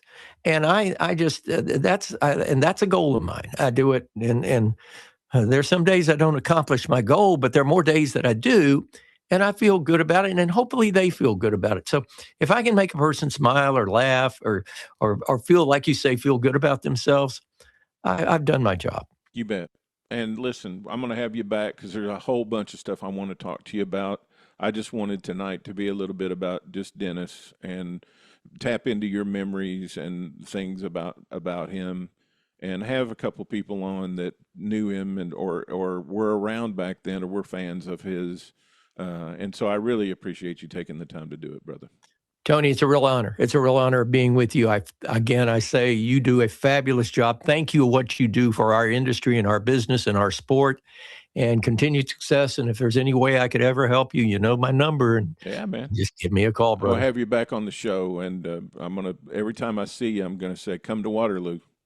Oh, hey, I'm still working. I want to do I'm pushing to do the show. I want you to. We do to do that and Pat's wanting to do it, and Coach is wanting to do it. So now it's just getting Randy out of his comfort zone and getting him up there. Randy can do it from his house. I mean, but we can go up there. I definitely want to come. I definitely want to come for two reasons. Number one, honoring the Welch family, obviously, but also with Jeff. And I was honored to do Jeff's first ever TV match, and have become, a long time been friends and fans of the Jarretts, and just to be there. Selfishly, I'd love it if you were there for me too. Oh, well, thank you. We'll drink a Coca-Cola for that. Ron and I were talking the other day, and we were laughing. It's going to be a Tennessee-Kentucky Waterloo celebration. Going to be a lot of Tennessee and a lot of Kentucky in that weekend. So. Well, and it's a bucket list of mine, and I will drive up there for sure. Bucket list to go to Field of Dreams. So we might as well mix in a bunch of Alabama with it too. Yeah, absolutely. Thank you, Michael. Anyway, God bless you, Tony. God bless you. Appreciate you, sir. Well, I hope you enjoyed that conversation with my friend Michael St. John. And as I said previously, we are going to have Michael back on the show and talk. I want to talk to him about the television that he did for Nick Goulas and talk about his experiences of doing television for Jerry Jarrett. I want to explore that and other stuff as far as pro wrestling is concerned. And it was so good to visit with Michael. I always have a good time when we connect and we talk about what we consider to be the good old days in our pro wrestling fandom. Okay. Now, my next guest is the co-host with me of the Pro Wrestling Time Tunnel shows that we do on Tennessee Wrestling. And coming up very soon, we're going to be talking about the year 1976. Our 1976 Territory Review series is going to be starting here really soon. And Tim Deals, who has written all kinds of books, specific, in-depth very meticulous books. His book on the Tennessee Athletic Commission is just revelatory about the business of pro wrestling in the state of Tennessee. And he's written a book on wrestling in Chattanooga, where he originally grew up and was a fan there. And as with Michael St. John and I, he was in the broadcasting business for a little while in Jackson, Tennessee. And he's just a good guy and a great friend of mine, and has such great memories and information to add to the conversation about Tennessee wrestling. So I'm happy to welcome in over to the ranch for a conversation about the life and career of Dennis Condrey in the Tennessee Territory in the 1970s, my really good friend Tim Deals. And welcome back to the Time Tunnel, everybody. I'm excited because to get Tim Deals on with me. He's our regular Tennessee historian, and he's got all kinds of things going on. He's got kitchen cabinets countertops being put in, and kitchen cabinets being put in. I went through all that last year, man. Yeah, no fun. If I won't move the camera around to show you the chaos around me, but well, that's what I did. I didn't want anybody to see anything that was going on the rest of the house. I could just hear it sometimes, but yeah, at the last minute, I moved a box that was sticking over here in the corner. You know, people are going to look and be distracted by that, and I didn't want that. Well, I appreciate you taking a few minutes, because I heard from several people. First of all, I heard from several people going, "Are you going to do a Dennis Condrey show?" Because I'd written that feature that came out on Monday after he passed, and I Very got a good lot. feature, by the way. Thank you. I got a lot of great comments on that, and I thought about it. I'm like, yeah, I want to do it, because we're probably going to cover some things that other people aren't going to cover very much. Right. They're probably going to focus in on the Mid-South stuff and the Crockett stuff, and you know, they're right. Phil Hickerson and Dennis Condrey are right in the wheelhouse where you and I are going to cover 1976. So in our shows coming up later this year, we're going to be talking about that a lot. But today, you know, then people ask you, are you and Tim going to do something? So thank you for, thanks for doing this. I'll send my dad a check. Your dad and our other 4 or 5 listeners wanted you to be on here with me to talk about this. So well, that's good. The check's in the mail, y'all. Dennis Condrey was pretty much in Tennessee. He went to Oklahoma with Joe Turner. I think he broke in Carolina, going to Gene Anderson School, and then he worked out with Joe Turner. Did you see Joe and Bill very much? Bill Bowman and Joe Turner? I did. And I saw them as Joe Turner and Bill Bowman, and I saw them as Joe and Bill Sky as well. Yeah. And I can remember, I think, seeing Joe and Bill Sky and going, those guys look they look a little bit like Joe Turner and Bill Bowman. Yeah. You know, and you know, the difference was heel and face. I mean, generally Joe and Bill Sky were faces, and cowboy. I was going to say, for those of you who don't know, they worked a cowboy gimmick with hats and jeans and boots. Yes. And pretty distinctive look at the time. Yeah, and they Dennis worked with Joe Turner in Leroy McGurk's Oklahoma territory under a mask as Dante and Mephisto. Right. And then Dennis came back to Tennessee, and I don't know, he knocked around a little bit in 74, 75, and then at the end of 75, I think that's when somebody, I don't know who it was specifically, that put him and Phil Hickerson together. It might have been Jarrett. Yeah. I don't know whoever did. It could have been Nick. I don't really know, but it was when the Tennessee Territory was still intact. And you know, for Dennis, putting him with Phil Hickerson at the time, you know, Dennis, you know, we can talk about McGurk. He was under a mask, so you know, and I'm sure headlined some matches out there. Oh, he did. Yeah. They were there for about 11 weeks, I think. Yeah, but being on top after that, you know, he kind of floated to the mid card and lower card when he came in for Goodless Welch in 74. And when they actually paired him with Phil Hickerson, this was really the rise to the top for him, and where he first went there and then stayed there. And for a lot of our fans who aren't familiar with the way booking was done in the territory era, you could take a guy who was fairly green and put him with an experienced partner under a mask, in their first year or two and put them in the main event, and people would buy it, you know. Whereas if they took the mask off and they'd only been in the business a year or two, they kind of had to start at the bottom and work their way up then. Yeah. Bobby Eaton, one of his first forays into the business was as one of the Brown Bombers, I believe, with Arvil Hutto, his friend from Huntsville.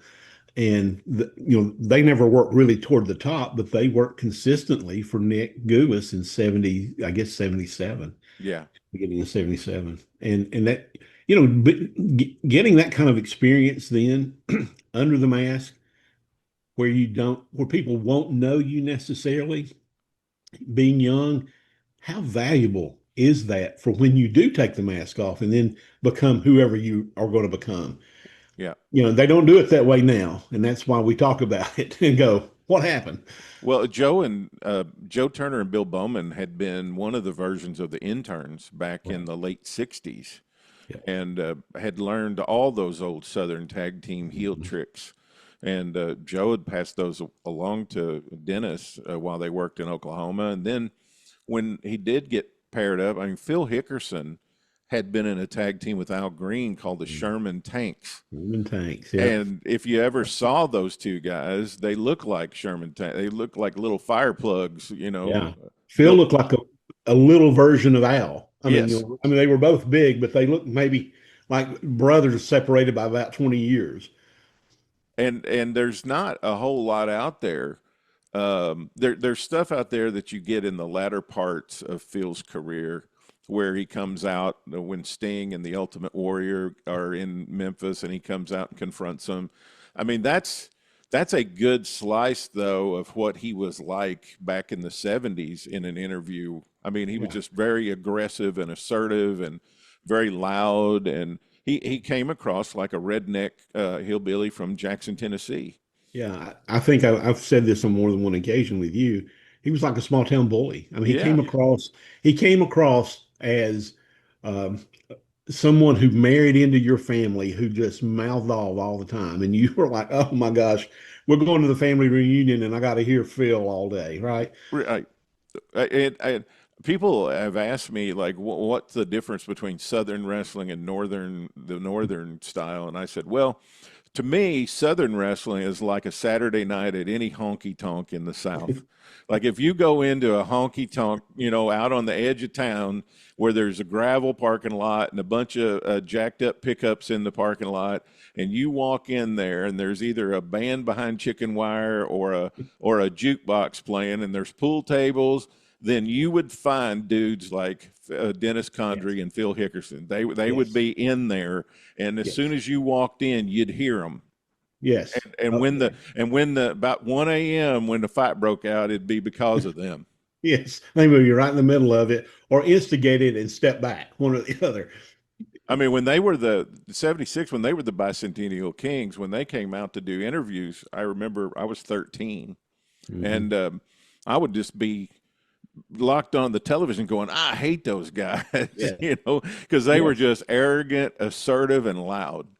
Yes. And, they come along at a time, 76, when the territory in some part has turned away from being such a huge tag team territory that it had been from the late 50s into the early 70s, because Lawler has become the main star, even though 75 he was in and out. But the Southern title became more prominent then. And they had moved slowly toward Tommy Rich and Bill Dundee with Lawler. I mean, it was starting to look like it would really look like 5 years from now. I mean, exactly the seeds of it. Yeah. And, you had those tag teams, I won't go too far back in the 60s, but into the 60s, into the 70s, you had the interns and the Von Brauners and the Greens, and they headlined so many of those matches. Well, the interns were successful and they traveled. The Von Brauners, they were a little upset with some things going on with them and Saul Weingroff, and they left. And the Greens were kind of in and out at that point as well. And so you have some makeshift tag teams that come along and work for a little while. But then you have Hickerson and Condrey come together And by the way, the year before you had Barnes and Dundee for a few months, who were a hot tag team. And I would say Hickerson and Condrey, when they got together, were just as hot as Barnes and Dundee, but stayed longer. Right. Right. Yeah. I remember that year so vividly because we had, again, like I said, I was 13. We had never, and this is just a personal memory that I connect to this. I'd never been on a family trip before. My family didn't take a lot of vacations when I was a kid, and my dad decided. My mom had a brand new 1976 Monte Carlo car, and we were going to put some miles. We were going to put some miles on it. And I had an aunt that lived in Phoenix, and so my dad decided we were going to take a 2-week driving trip out west. And I just remember being so upset that I was going to miss wrestling Yes, for 2 whole weeks. for 2 whole weeks while Yes. these dudes were really hot and they were just starting to get hooked up with Jackie Fargo. Yes. And we went out. I had injured my knee for the first time, and I was walking kind of with a crutch. But I was just mad. I'm like, oh man, these bicentennial kings are going to get their comeuppance and I'm going to miss it, you know? Right. And come to find out when I got back, they were still, it was still going. Yeah, they just moved the chess pieces around. Fargo with somebody else as a tag partner, maybe. And Fargo was really huge in getting them over. He and Hickerson, of course, were just brawlers. So when you got those two guys in the ring, it was just pure six brawl. Dennis, of course, was more of the mat wrestler. He really had some skills on the mat. A little bit taller than Phil, well, probably a little more than a little bit taller than Phil, but a little more rangy.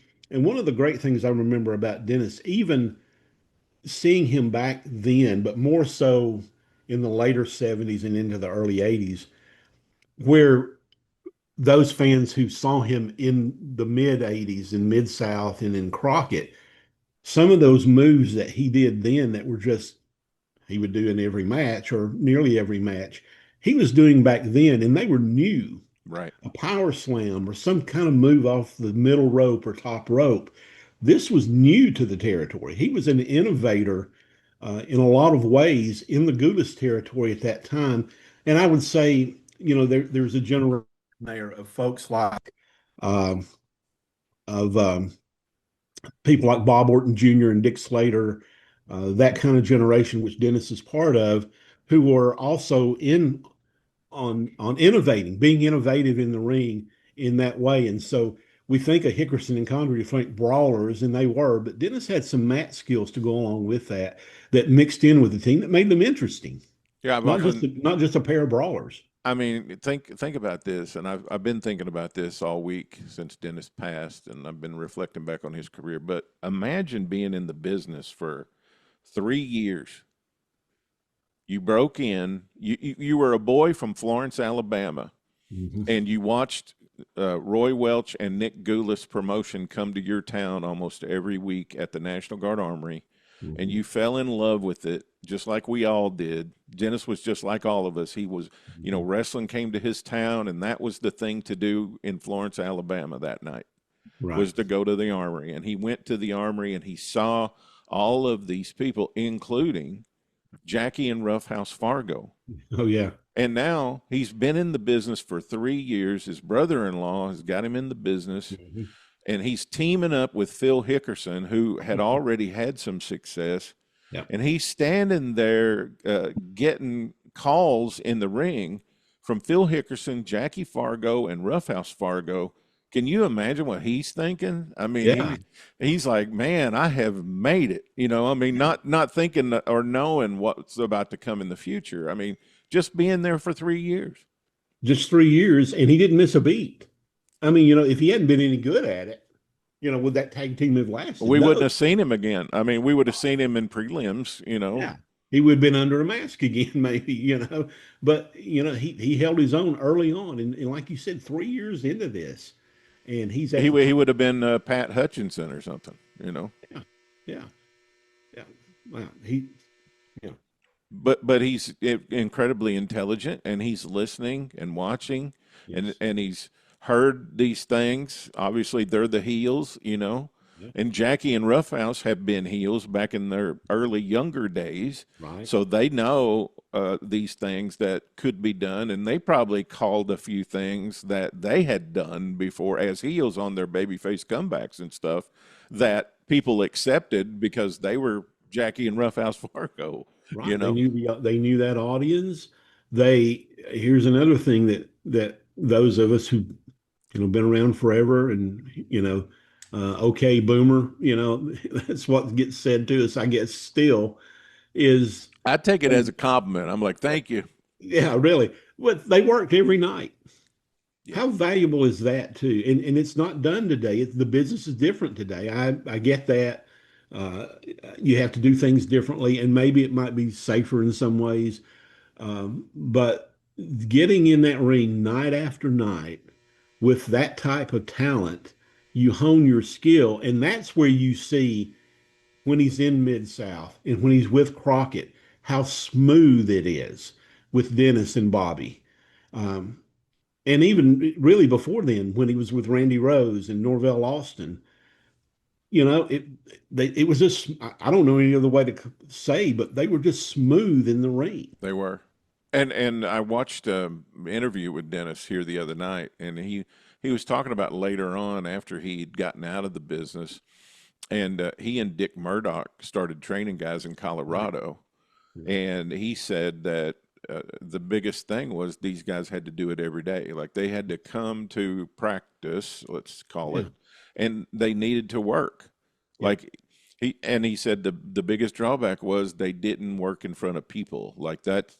Yeah. That's a big advantage if you can work in front of people and with a lot of repetitions. But if that can't happen, it's just good to get in the ring and do it. Right. And, it's, as we said, it's not done that way today. I don't watch the product today, very little of it. I'll sound old here by saying this, but to me, whatever would come along today can't compare with what I know and what I saw. Well, our bias, that was good or bad. Yeah, our biases got formed so young. Yeah. The foundation of what we thought wrestling is. Yeah. It got formed very young, and that happens with everybody. I mean, I was thinking about that the other day. Guys that were born in 1978, 79, 80, when they saw WCW 91, 92, 93, that's what they thought wrestling was. Yeah, they got the NWO shirt, baby, right now. Yeah, or even before that, the stuff before. I mean, in that kind of dry period between 90 and 96, but to them, that was at the 9, 10, 11, 12-year-old age. That's the foundation of what they compare everything to. Yeah. Yeah. I wanted to throw in this at some point, not to get us going in a different direction. You and I have talked before in previous shows about the pile driver being a banned move in Tennessee. So it was over, when it was used rarely, but when it was used, it meant something. Somebody's going to get hurt or could get hurt from this. Dangerous. And I remember Hickerson and Condrey used to do a stuff pile driver behind the referee's back, and it always looked so devastating. Dennis might come off the ropes and slam the guy's legs into the mat, or legs down, and Phil would drop the guy on his head, or, it was just that stuff pile driver. I can remember seeing them doing that and going, oh no, somebody's going to get hurt. Yeah, I saw them do that in Evansville, Indiana one night, and everybody went nuts. Yes. I mean, they went nuts like, hey, referee, hey, they're about to pile drive that guy. You're supposed to disqualify them, And the poor referee. He was over there, doing something with Roughhouse or Jackie or whoever. I can't even remember who they were wrestling that night, but he was over there checking on somebody. Sure. And while he was over there checking on them to see if they could continue raising their hand or whatever, to see if they had any life in them, Dennis and Phil were over here stuffing a dude. And everybody at ringside, because my neighbor had ringside seats, so we always sat like in the third row. And that place, I still remember that place was going crazy when they did that. Yeah. I can remember, watching it and just going, somebody's going to get, and usually that somebody would get hurt. Mm-hmm. It was an angle to set stuff up. Yeah. But it's one of those tricks that you were talking about earlier that's learned early on by Dennis with Joe Turner, that distraction thing that goes on. And when the referees turn, the heels have to take advantage of it. And it brings, the frenzy of the fans up. And a lot of times those referees weren't working. I mean, Right. they were trying to, as hard as possible, to be a legitimate referee. Yeah. So it wasn't like it was planned that you need to stand over there with your back turned for this much time. It just happened. Yeah. And they had to take advantage of it immediately when the opportunity happened, not like, okay, well, in 13 minutes in, we're going to do the spot where the referee gets distracted. And you know what I'm saying? It was a more feel, and you had to improv. You had to work at it because you might get caught. Yeah. And a lot of promotions told their referees to disqualify them. Yes. That if that wasn't even the planned finish, go ahead. If you catch a guy doing something, we've got to hold the integrity of what we've got going. Yes. Yeah. So go ahead and disqualify him, or if a guy doesn't get his shoulders up, count him. Count him out. Yeah. Count him out of the ring, or count his shoulders down, give him the fall. And they're like, hey, well, wait a minute, we're supposed to win. Well, you didn't get your shoulder up. That's right. and just the hesitancy of not counting 3 on somebody when it's obvious, that would blow it. That could kill a town. Yes. Back in those days. And it became more prominent in the early 80s. And, you could recognize it more when they would do that. And it hurt, but. Yeah, it was part of the not killing the business, but it lost credibility when people could tell, you had those old time referees that were so good at it. I mean, they could have been a basketball referee or a baseball umpire. I mean, they were out there just doing what you would do in an athletic event. Yeah. Yeah. Absolutely. So, one of the things I wanted to mention was the Dennis Condrey, David Schultz tag team. Oh yeah. Yeah. Good team. And talk about another 2 guys that really kind of fit together. They did. Yeah. As far as the look and everything. And they did the original birthday cake angle. They did in with was it the Gibsons? It was with Jimmy Valiant. Valiant, that's right. Jimmy Valiant, maybe Steve Regal. Yeah, Steve O. It was Steve Regal. That's right, Steve Regal. Yeah. Yep. Yeah. That's right. I forgot about that. Yeah. I looked at some of their stuff from 1980, but I don't know that I made it that far. But yeah. Yeah, Dennis Condrey and David Schultz, and they're all dressed up, and they're out there celebrating with Lance. They were celebrating maybe their 1-year anniversary as a team, and they had their suits on with the tag team belts on over them. Yes. like you'd walk down the street that way. Yeah, like you walk through Walmart. Yes. Yeah, blue light special at Kmart, and you got your suit and your wrestling title on. I'm here for some party favors, please. But man, that angle is so. I mean, it's like you had believability to it. I mean, it wasn't like it was obvious. I mean, now it's hard to put yourself in a place where you don't know what's going to happen. But at the time, you thought, well, there's just these arrogant guys out there celebrating with their party, Yeah. Well, what's going on here? Yeah. Yeah. It was. I remember seeing it for the first time, and then here comes Valiant. And those guys were so mad. Dennis had birthday cake dripping off of his hair and all that, Schultz had the gigantic afro. Big afro. Yeah. Yeah. They were a good team. They were very, I don't know how old they would have been at that time. I'm guessing maybe past their mid-20s, maybe. But they were very, they seemed to be very in tune with everything that was going on at the time. I mean, they looked maybe a little bit like hippies, but they were very mod and I can remember one time. It was during the disco era. I can remember one time, and I think it was Condrey and Schultz that, and I'd have to go back and we'd have to track down when the song was famous, but there was a Neil Diamond song, Money Don't Sing and Dance, and I can't think of the lyrics, but I think Dennis was singing that song one time, in an interview, and I'm going, they were bringing in modern day or current day Yeah. things at that time. So and then with the giant hair and their dress outside of showing up, to get their face smashed in tuxedos, but they were very modern looking at the time. And it's, I mean, most anybody who's followed me for any amount of time or watched our shows or anything, they know I have an agenda. And my agenda is to make sure that everybody knows where all this stuff came from. Yeah. And Roy Welch and the Welch brothers and Pat Malone and people like that, they came up with all this stuff, and it evolved over the years, the 40s, the 50s, the 60s. Roy Welch mentored Jerry Jarrett and schooled him in all of these things. Then Jerry Jarrett mentors Bill Dundee and teaches him all these things, mentors him, mentors Lawler, mentors Dutch Mantell. And then Dundee gets his first booking job with Bill Watts. And that birthday cake angle is a great example of something that was booked in the Tennessee territory. I guess it was Jarrett by that time. Yeah. I think that happened in the Jarrett because Lance was the announcer. Yeah. But Bill was around and was in the middle and knows all that. And they take it to Mid-South and do the birthday cake angle in Mid-South television. I was telling somebody the other day, go ahead, Tim, what were you going to say? I was just going to say, out of that year where the Midnights are so big in Mid-South, that might be the most remembered part of their stay there is that birthday cake angle. And Bill Watts laughing.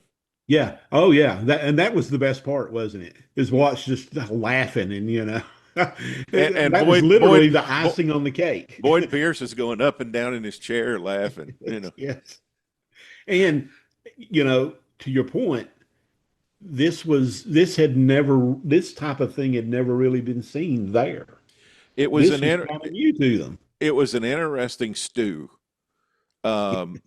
Because McGurk had been a smaller guy territory. He had the World Junior Heavyweight Championship there, and he'd featured smaller, tougher guys like Danny Hodge and Hiro Matsuda and the Jack Briscoe and people like that under 220. I mean, Jack got up over that later on. But then Bill had gotten away from that for a while, and people had kind of been re-educated to the bigger guys. So it was perfect timing to bring in the smaller, faster guys with the Tennessee angles. Yes. I remember getting a phone call from somebody that I was trading tapes with in Mid-South. And he called and he goes, man, and this is when you didn't know what was going on anywhere else except what you could see on your TV. Right. And he goes, man, you're not going to believe this. I couldn't wait to call you. He said, Dennis Condrey and Bobby Eaton are a team here, and Jim Cornette is their manager. Yeah. And I think they're going to be up against this young kid named Magnum TA and Mr. Wrestling number 2. Yeah. And I'm like, when are you going to send me that tape? Yes. Because I was excited because those guys were all disparate parts in Tennessee. Yes. Dennis had been on top, like with Schultz and with Hickerson. Bobby had been on top a little bit as a single, mostly for Nick and a little bit for Jerry. And Cornette was just on television maybe once every 4 weeks. I mean, he was the second manager under Jimmy Hart. And but you just knew. You he knew. had it. You knew he had it. Had his chance. You just knew this guy's going to be something. Yeah. And I remember getting that tape, and I'm like, dude, they're doing these Tennessee angles and these Tennessee things. Now, I didn't know Bill Dundee was even there. Right. He didn't work in ring for a long time there. No, he was a booker behind the scenes, and I didn't have an observer. Right. Or I didn't have a torch, or I didn't have the internet or any of those things. Right. So I didn't know Bill Dundee was back there. I thought Bill Watts got religion.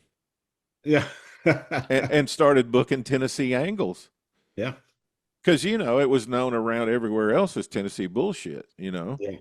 Yeah. But his territory was on its butt. And I didn't know he'd been into Tennessee and talked to Jarrett and that they had worked out. I mean, it was only later that I thought, hey, these guys have moved over here and that guy had gone over there. Like, I didn't know they made a big talent trade. Yeah. And news, as you said, news trickled out so slow. You didn't know until 3 or 4 months later at the earliest. Then you might see it in a newsstand magazine, Well, maybe. 6 months later. Or yes, yeah, 6 months later, and there were a few newsletters around then, but they weren't really truly inside. They were more results But I didn't. I based. didn't get the ones from No, there. I didn't either. So it was reflecting back on it. It was a really interesting time. It's really kind of hard to relay it unless you were there. Yeah, Uh, but I remember getting that tape and it just like what you would call now binging.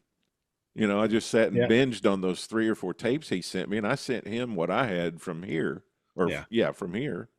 And it was just I don't know. It was good to think back on that, and Oh, yeah. I sure am sorry that our community has lost Dennis.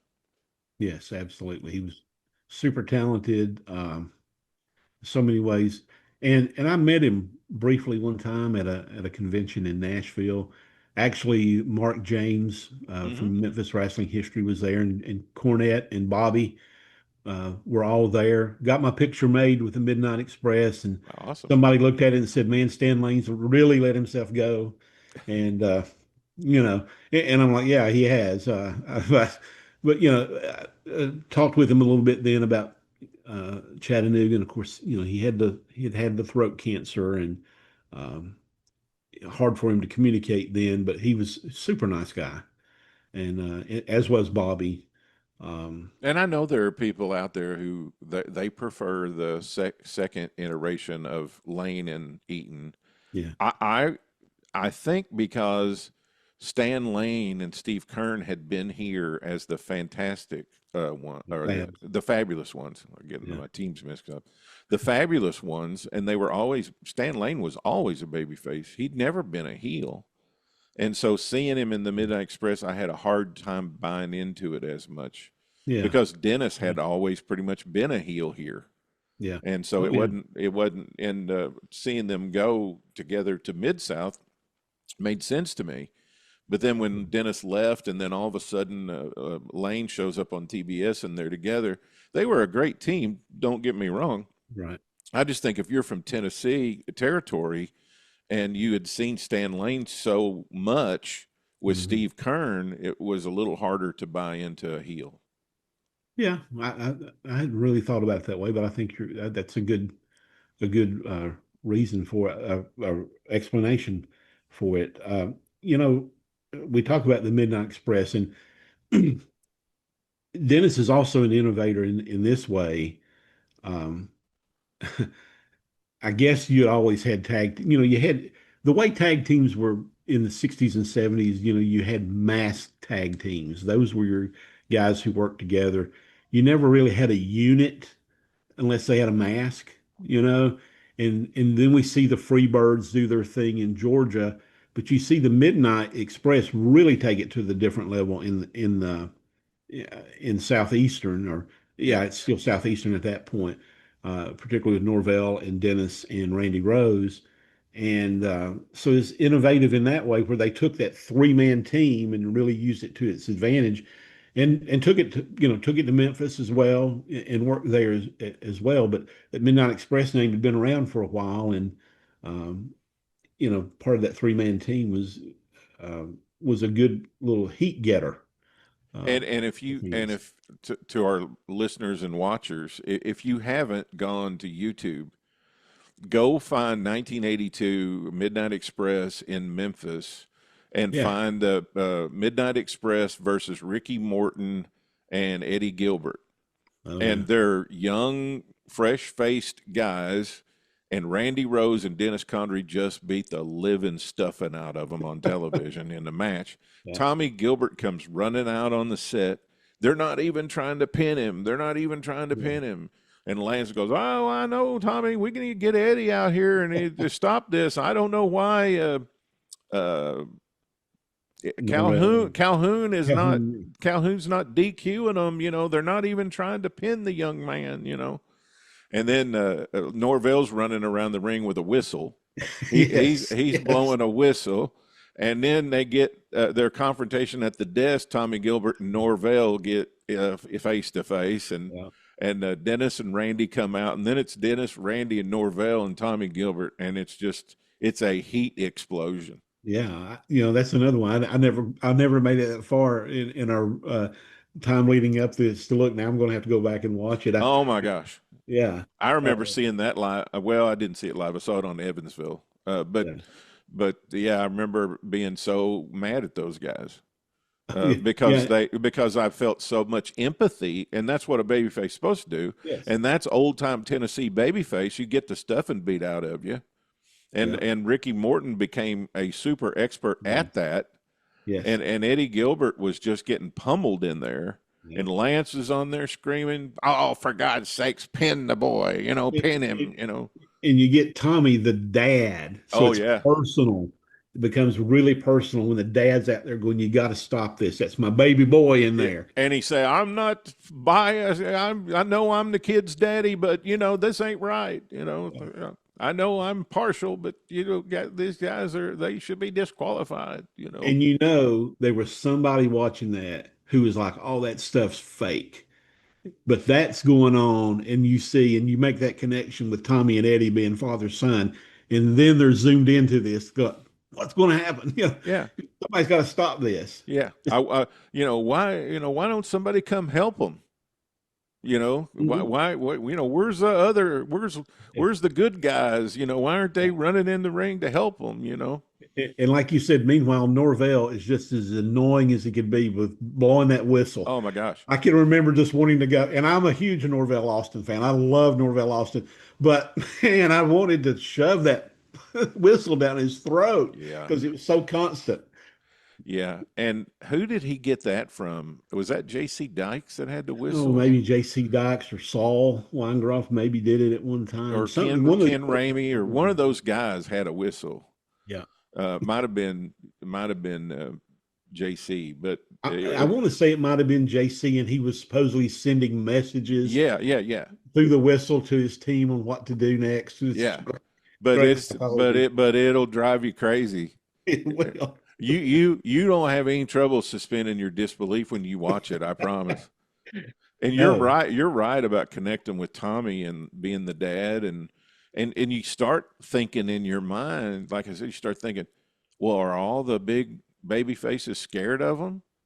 Yeah. Like they're so mean that nobody will come out from the dressing room, or have they already left to go to the matches tonight, or how come nobody's coming in?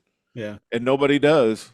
No, because it just makes it even better when they sign the match. Because Jarrett was driving that old heat up. It's a great example of Tennessee wrestling. It is, yeah, absolutely. One of the other things when I was looking over Dennis's time in Tennessee and into, he spent a little bit of time in Georgia in 1980 before he went to Southeastern in Alabama. But, and we talk about this a lot, about how sometimes Nick Gulas, when he was on the downside of his promotion, the talent that was there, there was a lot of really young, good talent that got a lot of exposure there. And Dennis worked with so many of those guys. Right. As you said, Ricky Morton, Robert Gibson. Hey, right there, Bobby Eaton. Right there, you got the Midnights and Rock and Roll. Huge business in the 80s. Hey, they were working each other in the late 70s for Nick. Eddie Gilbert. Yeah. I had a whole list of folks. I don't know what I did with it. Prince Tonga was Haku, or Ming as we know him. Sugar Bear Harris came through. He was later became Kamala. But a lot of those young guys, Tommy Rich, Dennis worked with him often. I don't know, just a lot of those young guys from that time frame who went on to be something bigger later on. But that time frame of 76 through 79 and into 80, when they were all working against each other, they're stepping in a ring in Topeka, Kansas in 1985 or 86, somewhere, looking at each other going, well, here we go again. Right. But they knew each other well enough to where it was going to be a really good match. And to your point about Norvell Austin, to add to the believability of it, a lot of people in Memphis knew where Norvell grew up. Like he Yeah. grew up there in a really bad part of Memphis, and that added to his well, Norvell Austin was the original Junkyard Dog, Yes. Yes. But and he was called Junkyard Dog yeah, for Ron Fuller, I believe. right. And First, yeah. he was from that really rough part of town, and most people knew it, and they're like, I don't know about some of these other guys, but that Norvell Austin, he's from a down there in that XYZ part of town, so I think there's something to Norvell. And you connect him, early in his career with Sputnik, and everybody remember what Sputnik was. He was a mean one too when he needed to be. And I hate to hear it, but I've heard Norvell's not doing very well, and so we want to send all of our good thoughts and prayers out to Norvell and his family. And absolutely, that's one of the hardest things about being a fan of these guys who were so big in the 60s, 70s, and 80s is we've seen so many of them pass on. It's sad. It's a part of your memory, going away. I mean, you still have them, but just knowing that they're not there is sad. Even if you didn't know them or had never met them, you think about the family, but you think about the family of brothers, those guys who traveled the road together, and you think about how that's vanishing before our eyes. Those guys are leaving us, and that's why what you do is so important, is to capture these stories and these memories. We may not have a lot of the backstage stories, but we got the memories, and you put them out there, and maybe somebody does have some of those stories. That's why we do some of these things, is to hope to stir the memories up and for us to learn more. Yeah, that's what we do, Tim. You and I together here, covering Tennessee anyway. And do you have any parting thoughts about Dennis? Wow. Always, I guess I always have to go back to his team with Phil Hickerson. Yeah. And like you said, I was 76, I was 12. And you believed everything that happened on the TV show, and they were bad news. I mean, they were fun to watch. The Hickerson, like we said, was a loudmouth, but in the ring, thinking back and seeing the knowing Dennis's career and watching it evolve through the years, I really did grow to have an appreciation of how good he was in the ring. Within the context of Tennessee wrestling being known as brawling, he was good in the ring, and I always will remember, and it was either Fargo or Tojo or somebody had those nicknames for Phil and Dennis. I mean, here they are. They're the top tag team in the area. How are you going to knock them off? Well, you're going to call them a name, right? The Septic Tank and the Pekingese Dog. That's what. And you looked at Dennis, who had the mustache and beard, and you go, he does look like a Pekingese dog. Narrow eyes. Narrow, yeah, exactly. And the hair, the layered hair that came down to the shoulders. I sometimes have thought about that and wondered, if they're driving down the road and going, God, I wish he hadn't called me a Pekingese dog. All these people barking at me, but they're sitting there going, what can we do this week on television? What can we say about those guys? What would really kind of drive them a little bit crazy? Yeah. And a lot of times it was like that. It was one-upsmanship in the interviews. Oh, absolutely. Which upped the game for everybody. Everybody was trying to do better than they did last time. Yeah. Well, my memories of Dennis, and I didn't follow the business as much in the mid 80s. I kind of had to catch up on that. I was young in college trying to work, and just a whole lot of other things going on. The business had changed, and I didn't really enjoy it as much. I do appreciate those times, his work with Cornette and Eaton as the Midnight Express. I wish in '89 WCW wouldn't have dropped the ball with the originals against the Midnights. Man, that would have been so good. It could have played out so many different ways and been so satisfying, especially with the way it started.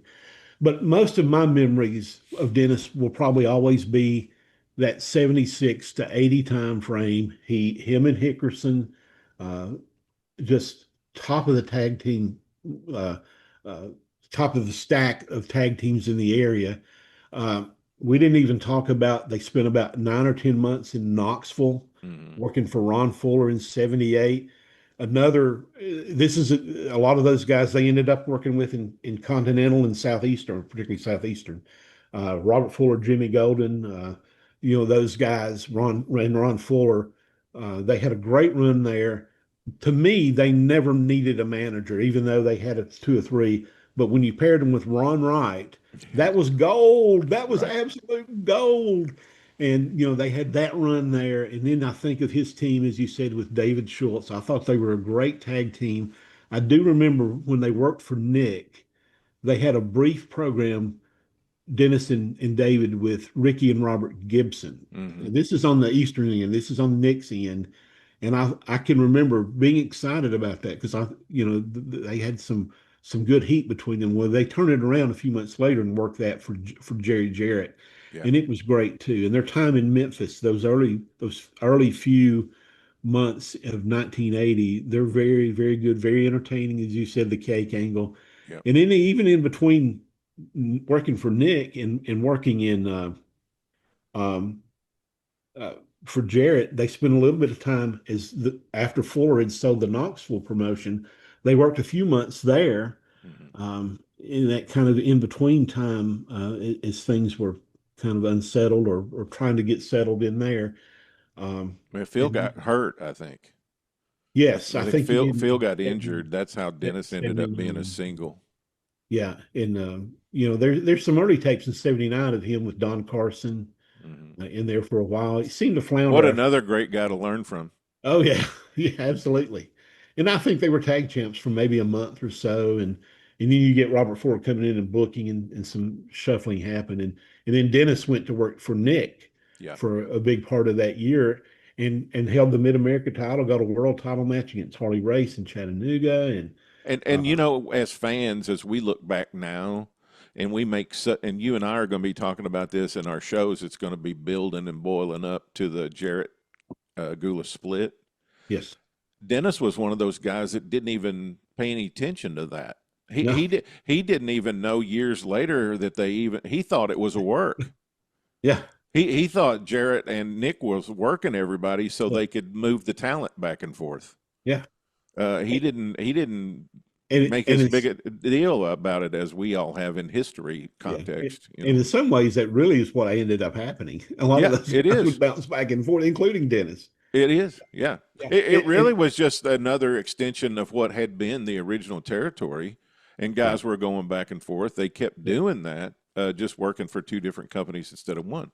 Yeah, that was one of the amazing things I looked at when I was looking at this, how in 1979, 1980, he worked for everybody. He worked for the Knoxville promotion, whoever was running it, Jim Barnett, at that point, I think it was not quite fully Georgia yet. He would come down and work for Nick. He would go work for Jarrett. I think there's a series of a week or two where him and Schultz come in maybe around Christmas and work, or December, early January. And then a few nights later, he's working for Nick. And, it was almost like he was like, yeah, I'll just go where you need me. Yeah. And what a great guy to have. Yeah. I mean, because guaranteed you got him on the card, you're going to have a good match. Entertainment.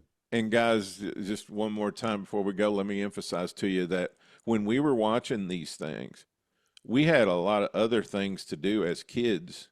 We had friends, we could play baseball, we could do all these things. Wrestling was like an appointment. Yeah. Like you said, okay, from 1 o'clock to 2 o'clock, I'm not doing anything because if I don't see the wrestling show, I won't see it. Yeah. I won't know what happened. I won't see it because we didn't have recordings. We didn't have another replay of it. We didn't have on demand. All the things today that make it so easy to watch wrestling didn't exist. It was like a bus that was coming through town, and if you missed the bus, you had to wait till the next bus came. Oh, hey, let me tell you this story. I'll try to make it quick. All right. This was in maybe 77, so I would have been, what, 13 maybe. I was torn because our church was going to go bowling on a Saturday afternoon. Oh A no. Saturday afternoon, Oh y'all. no. Oh no. And we were taking a vehicles, and it was like a 45-minute drive away. I mean, it wasn't like it was 10 minutes away. It was 45 minutes away. And I knew how long it was going to take. I knew how long we were going to be there approximately and how long it would take to get back. And I'm calculating in my little teenage brain, and I'm no good at math anyway, we're not going to be here Uh-huh. when And wrestling's on. somebody's probably going to want to stop somewhere or something. Yes, And yeah. Somebody's got to stop and pee along the way, and or then somebody's we're going gonna to say, get "Why don't we snack. eat while we're and we're like, Yes. "Oh my God, Yeah. no, I'm not We going won't to be make it." back until Monday, and so for some reason my mother was not going on this trip, and I asked her. I said, "Can you watch the wrestling show and take notes?" Really? I mean, because there was That no would have other been way. something I would have done. Yeah, and she did. She took notes, and I can remember coming home and reading them and laughing. Who do you mean? Who was this? The short fat guy. Yeah, and so it was something like Tojo came in fussing at somebody, Yeah, and I treasure that now. My that's mother's awesome. passed, and I treasure that now, and I say it with a smile. But you're exactly right. It was appointment TV. You knew at 1 o'clock on Saturday or 11 o'clock on Saturday or whatever time it was. You got that TV guide, and you found out to make sure when it was going to be on or That's that it right. was even still going to be on. And then you were like, okay, 3:30, I got to be there Saturday. That's right. Sorry, fellas, I got to go. I'm sorry that the ball game is tied and all that, but I got to get home. I got it. Yeah, I don't care if I'm third at bat. No, I'm gone. Tim, thanks for spending a little bit of time with me to talk about Dennis. Absolutely, Tony. All I right. hate that that occasion, but I'm glad to do it. And Dennis, thanks for the memories, my friend. You bet. And we're going to be talking about Dennis a lot this year. So Absolutely. we're going to cover 1976, and we'll have a show on that coming up here in a few weeks. And thanks, Tim. Enjoy the rest of your time with your construction, man. Yeah, thank you. I appreciate that. Well, I hope you enjoyed that conversation with Tim Deals as we went back to the 1970s and talked and discussed Dennis's career, getting involved with the Gulas Welch Wrestling Company and coming into the territory, getting paired up with Phil Hickerson as the Bicentennial Kings, and also wrestling with Dr. David Schultz.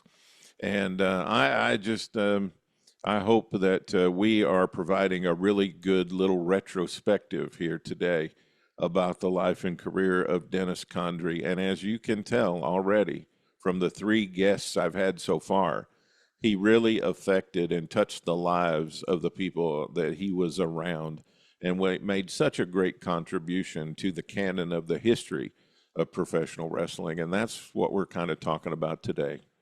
And I've saved this guy to be our main event and the guy who's going to blow off this episode as we built it up here.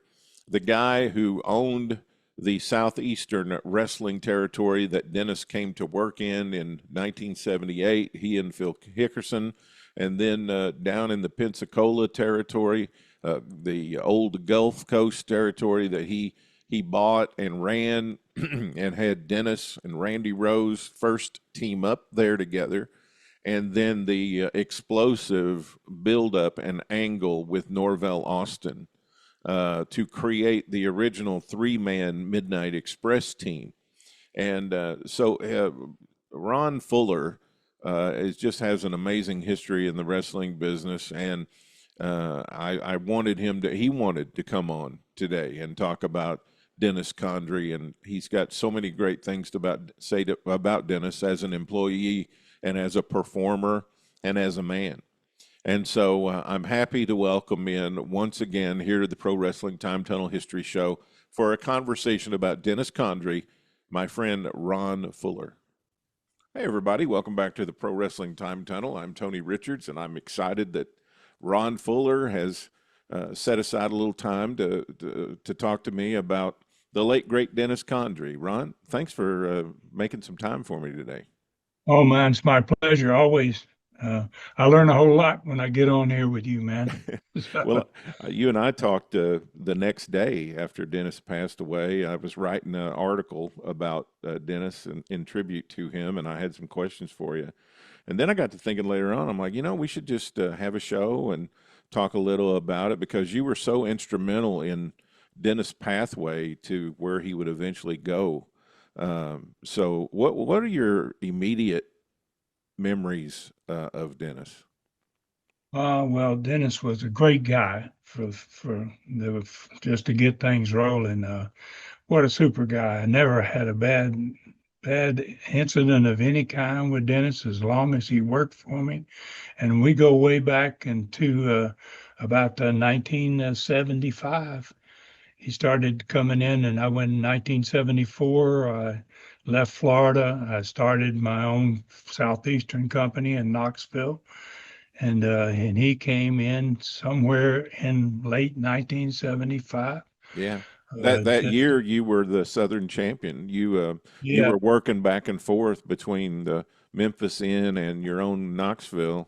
And yeah, I was gonna ask you if you came across Dennis while that was happening. yeah. And he was really young. Obviously, he was just getting started. And I had a lot of young guys in the territory because I was young myself at that point. Exciting And times. oh yeah, really, really was. And really lucky to get talent like that. He was in and out of that territory. I would say two or three times from 1975 to about 1970, 78.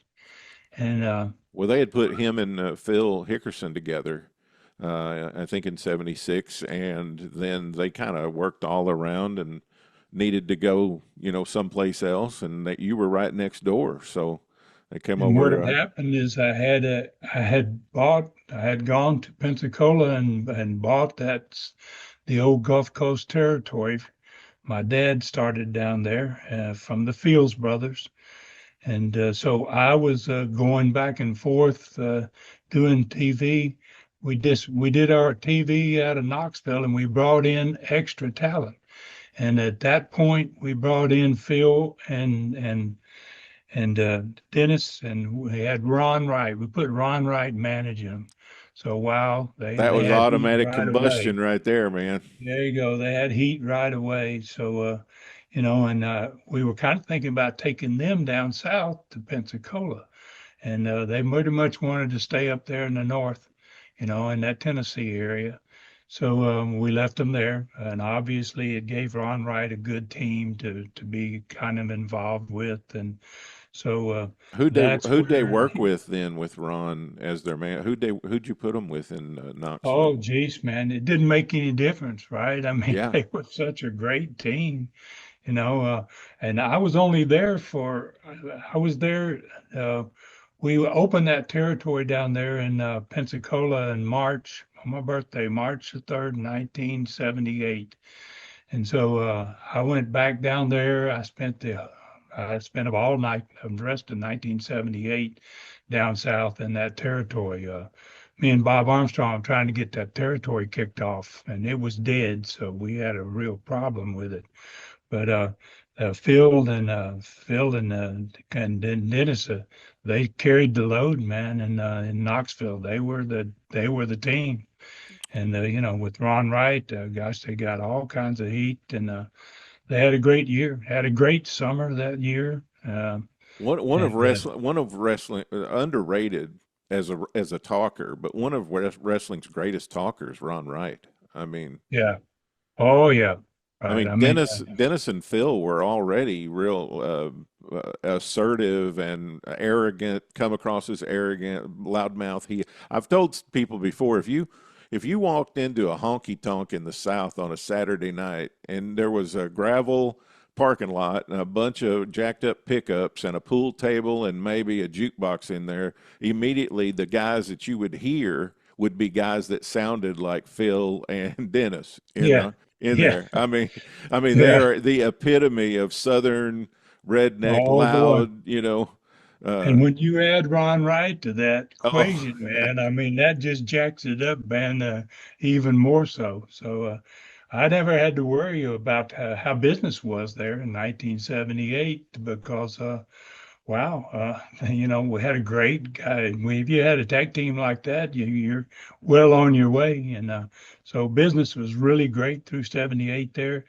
And we were really struggling down there and on the south end because Mobile territory had basically died. yeah. So, we had to get that thing rolling. And so it was great to have a tag team like that up north that didn't have to worry about those guys and what they were going to do and how they were going to handle business. And then I guess Phil got hurt, and then so Dennis like became a single. And did he come down to Alabama then while he was a single? I mean, did he meet Randy Rose down there in Pensacola, or how'd that happen? Yeah, what actually happened is I got some dates here, and I want to look at them over here just to make sure I get the right dates here. But Sure. actually, on November the 16th, 1980, was the very first time that Dennis got to Southeastern down there on the Gulf Coast, and he wrestled as a single. We brought him in as a single guy, and his very first match was with Stan Frazier. I don't know if you know anything much about Stan the Frazier. Pascagoula Cowboy. Oh, I'm telling you, no matter what a great way to get started, huh? In the territory. Well, your dad broke in. Your dad broke Stan in. That's one Oh, of the yeah. one of the greatest stories I've ever heard. Is Oh, Stan yeah. Frazier Oh, wanted to get in the wrestling business, and he saw Charlie Carr over there and thought he could beat him. yeah, yeah. Well, my dad told me that that happened on more than one occasion. My dad used to say if they had anybody in the crowd who was making a lot of noise and wanted to wrestle a wrestler, Dad'd go out and get him because he was the promoter most of the time. He'd go and get him and he'd bring him in the dressing room, in the babyface dressing room most of the time. And he would say, okay, to the guy that's making all the noise, he'd say, okay, you can pick your man. Pick who you think you can beat. Right. And Charlie Carr always got the deal. And I mean, Charlie always got the deal. And wow. And they picked the worst guy he could have in the dressing room. I mean, because Charlie was an old shooter. And Yep. so yeah. So But they, Stan got bruised up a little bit, but he stayed in the business. So when Dennis came down there in November of 1980, how were your crowds then? well, we had turned that territory around. I mean, we went in there in 78 and it was pretty much dead. In fact, we had to give the money back in several of the towns in the first 2 or 3 weeks because there wasn't enough people there to even run the matches. So, but by the end of 1978, me and Bob were working together and we had a great crew down there. And by summertime, we went in there in March, it was dead. By August, we were selling out. We went from dead to selling out the entire territory every night. It just caught on fire. It was big, and they hadn't seen the kind of stuff that we were doing.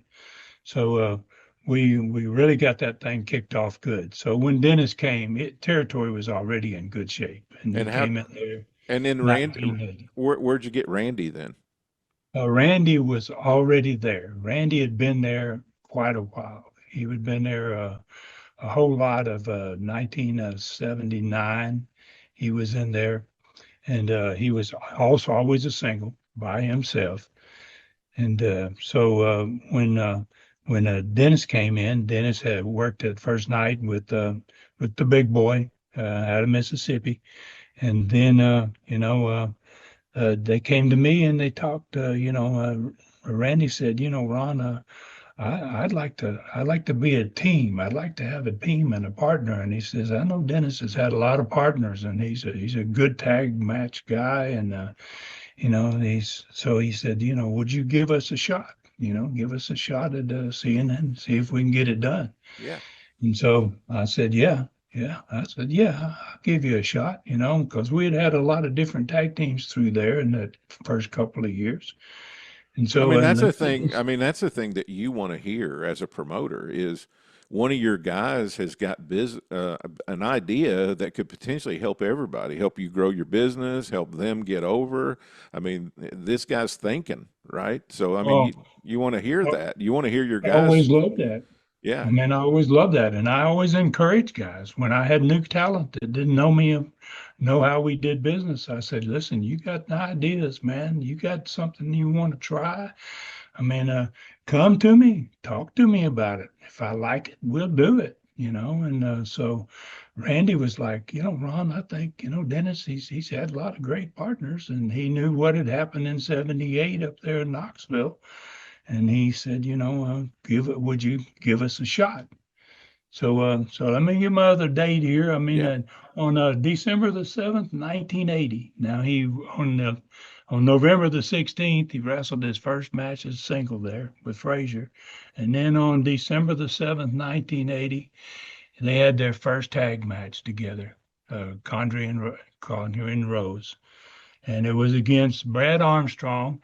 And this is kind of prophetic in a way. The other guy was Norvell Austin. Oh, wow. Yeah. Norvell's a baby face. And Brad, of course, is Bob Armstrong's son. He's a young, fresh face, baby face that everybody knows he's from the Armstrong blood, So, I mean, you got the potential for an awesome little deal there. Yeah. So, and then we kept Norvell as a babyface for quite a bit of that year. And actually, they didn't get to where they were the Midnight Express until 1983. And they started the year off January 2nd, second day of 1983. We talked about it. And me and Bob had talked about, we liked the team. Rose and Condrey were a darn good team. But they had, during that time, the sheep herders had come through there too. That kind of pushed them back a little bit because the sheep herders were wow. This was the Jonathan Boyd and Luke Williams. That tandem was a darn. Talk about heat. They liked it. They liked it rough. Oh, man, horrible. And Ox Baker was with them all, and we had a darn crew that was unreal.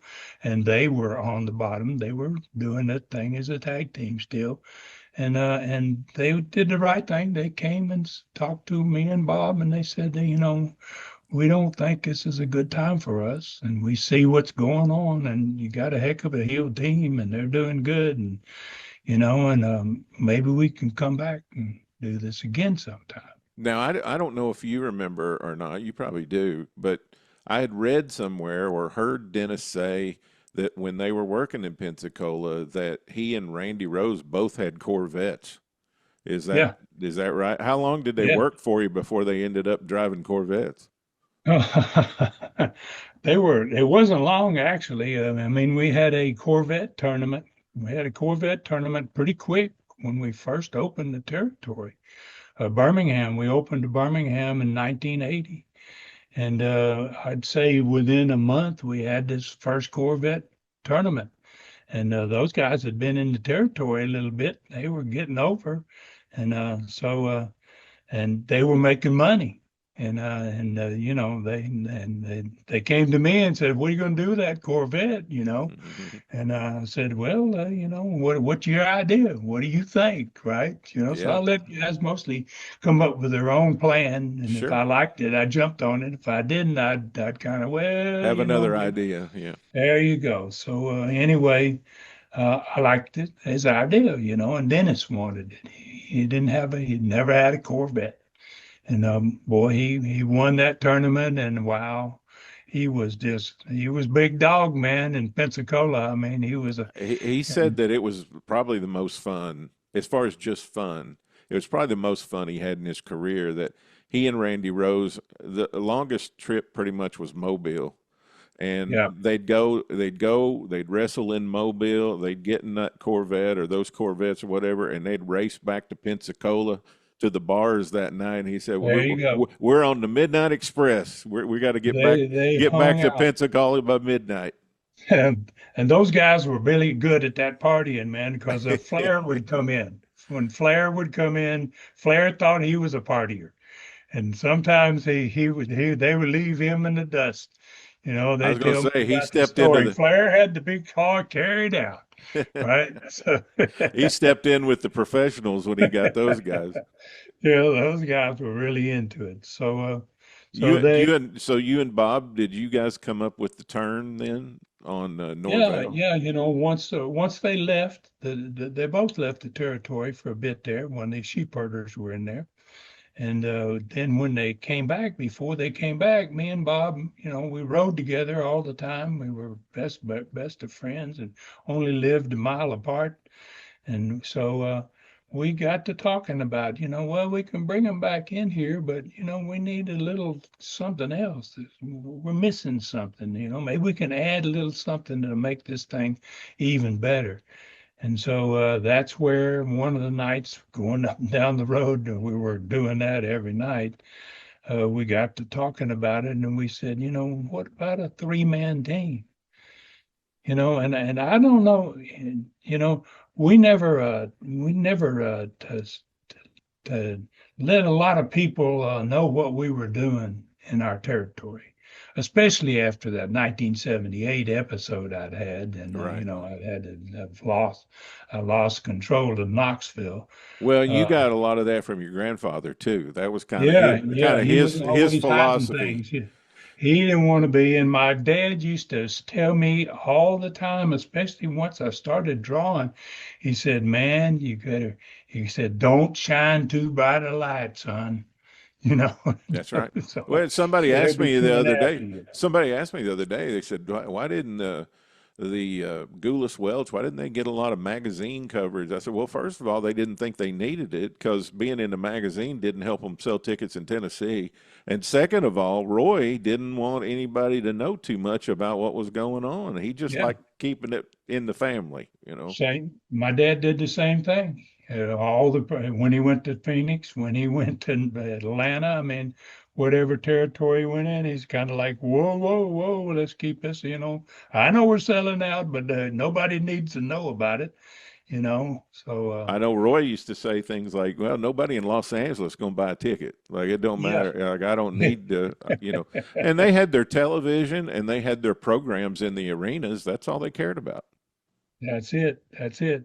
So we're up and down the road, and we talked one night that came up, and said, why don't we have a three-man team? Now I think the Freebirds had already done this, Mm-hmm. I believe, but we didn't know. I mean, we weren't aware of it. Yeah. I mean, back then. I mean, you didn't know what was going on in Louisiana. I mean, No. back in those days, communication was just a phone call, and if you didn't talk to somebody on the phone, you didn't know what was going on from one territory to the other. You didn't know what was going on in Louisiana. You were immersed in what you were doing in your territory. It's not like it is today, where I mean, what's going on all over the world at a second's notice. I mean, a lot of times you didn't know things for months after they happen.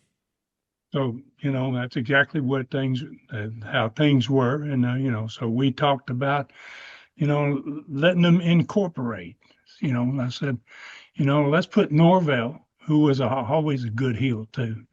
And he was a heel at that point. Now, this is 1983. We've gone basically from them being there in 1980, and leaving in 82, coming back in 83.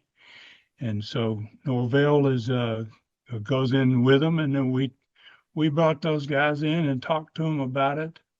And wow, it was like, talk about lighting faces up, because when you have good talent and you have guys that really love the business, and you sit them down and start talking to them about angles and things that you're going to do with them. Wow, if it's good, you're going to get some really, really good feedback. And Ron, can you move your phone got. down just a little bit? Can you move your phone down just a little? I mean, the sound? No, the camera. Just can you tilt it down just a little bit? There you go. There you go. Good. Yep. Well, Okay. that's another thing that your family was always really known for. Your grandfather and your father and you was getting your guys excited about doing an angle or doing a match or even doing a finish. I've heard people say, when Buddy Fuller would explain a finish to me, I was excited about losing the match, Yeah. about how exciting it was going to be and what it was going to lead to and how we were going to draw people in with it and all of that stuff. Oh, if you can get your talent excited, that's a big part of your success. I always thought that was, and and you're right. My grandfather did it. I saw my father do it, and I had a good idea of how to do it. And so Bob and I presented them with this idea, and wow, they saw it. And they just said, "Oh, geez, man, this is unreal." So let me You ask you. really gonna, So let me you're ask you really this. going to do this? That was the deal. Like, you're really going to do this? I said, "Yes, sir." What do you mean? So You it's one of know? those. It was one of those classic angles from in Southeastern, and where Norvell and Brad Armstrong are the baby faces, and Condrey and Rose are the heels. And Norvell was under a mask, right? Yeah, for a while there, yes, Yeah, he he was was. under a mask, and then he turned on Brad and unmasked to be Norvell Austin, and then all three of those dudes beat the stew out of Brad. Yeah. And how hot was that crowd? Oh, geez, you imagine it. I mean, and you explained it very well. That's exactly what happened. And wow, the last thing that people thought was going to happen was that. And then when they come back to the next TV, and they start bragging about, we're not going to be just a normal team. We're going to do it this way. Whereas me, three of us, you're never going to know which two you're going to be wrestling. And we're incorporating. We're making a business out of this, and we're going to be the very best team that's ever been. And we need to incorporate, make sure that we don't get cheated by the promoters and the fans or whatever. And they had their interview down and ready to go, and it was Classic, great. So classic, classic, classic stuff. Midnight Express Incorporated. Midnight Express Incorporated, and we ran for a solid year there, pretty much entire year of '83, just selling out. Wow. And I'm trying But to remember. I'm trying to remember. Was Charlie your announcer then? Charlie Platt. yeah, oh yeah, Charlie was always the announcer. We brought Gordon in our first year, 1978, when we went there in 1978. We used Gordon for about 4 months, and then he got the job in Atlanta, and he couldn't make our TV and go to Atlanta too on the same day. So we started out with Charlie and Gordon, and then we had a guy named Rick Stewart, young kid that was Yes, really really good. he was And, the young blonde-headed he kid. stepped in, and he really really took it over. I remember Basically. very well when they came up to Tennessee after being down there, and of course it was back in the time when you didn't know what was going on in the other territories. And when they showed up on television in Tennessee, Norvell had a whistle, and he ran around the ring with a whistle, and Condrey and Rose were beating up people, and they were Midnight Express, and it just looked like ain't nobody can beat these guys. Yeah, And I'm sure that's the way it was in your territory when they did the angle. I'm that's sure the the way it went. I fans started mean, thinking, who in the world is going to come help Brad? You know, yeah. Yeah, and it was a natural thing. I mean, wow, great situation. You had Bob, obviously. First, Bob's going to step in, but by that time, Scott was just getting started. It wasn't long till Steve came along. I mean, the Armstrong clan just turned out to be, wow, it was a beautiful thing. And then my brother and my cousin Jimmy, and I was a heel and a heel manager, and we always seemed to have a great situation in our territory in which if we just had the Fullers against the Armstrongs, that was enough to sell out. And, we didn't really need the rest of the card sometimes, right? but you know, it was a really great thing. And Condrey, Dennis was, like I said, I never had a crossword with Dennis. He was all business, especially business minded so far as how he was being taken care of. You knew he was paying attention, and on occasion he might come in and say, "Hey, have you thought about this?" I love getting those ideas when you add your talent so into your territory that they came and offered up the ideas sometimes that were great. Some of them were great. It's like, son of a gun. I love it. Dennis had a brother-in-law named Joe Turner, who I'm sure you Yeah. know.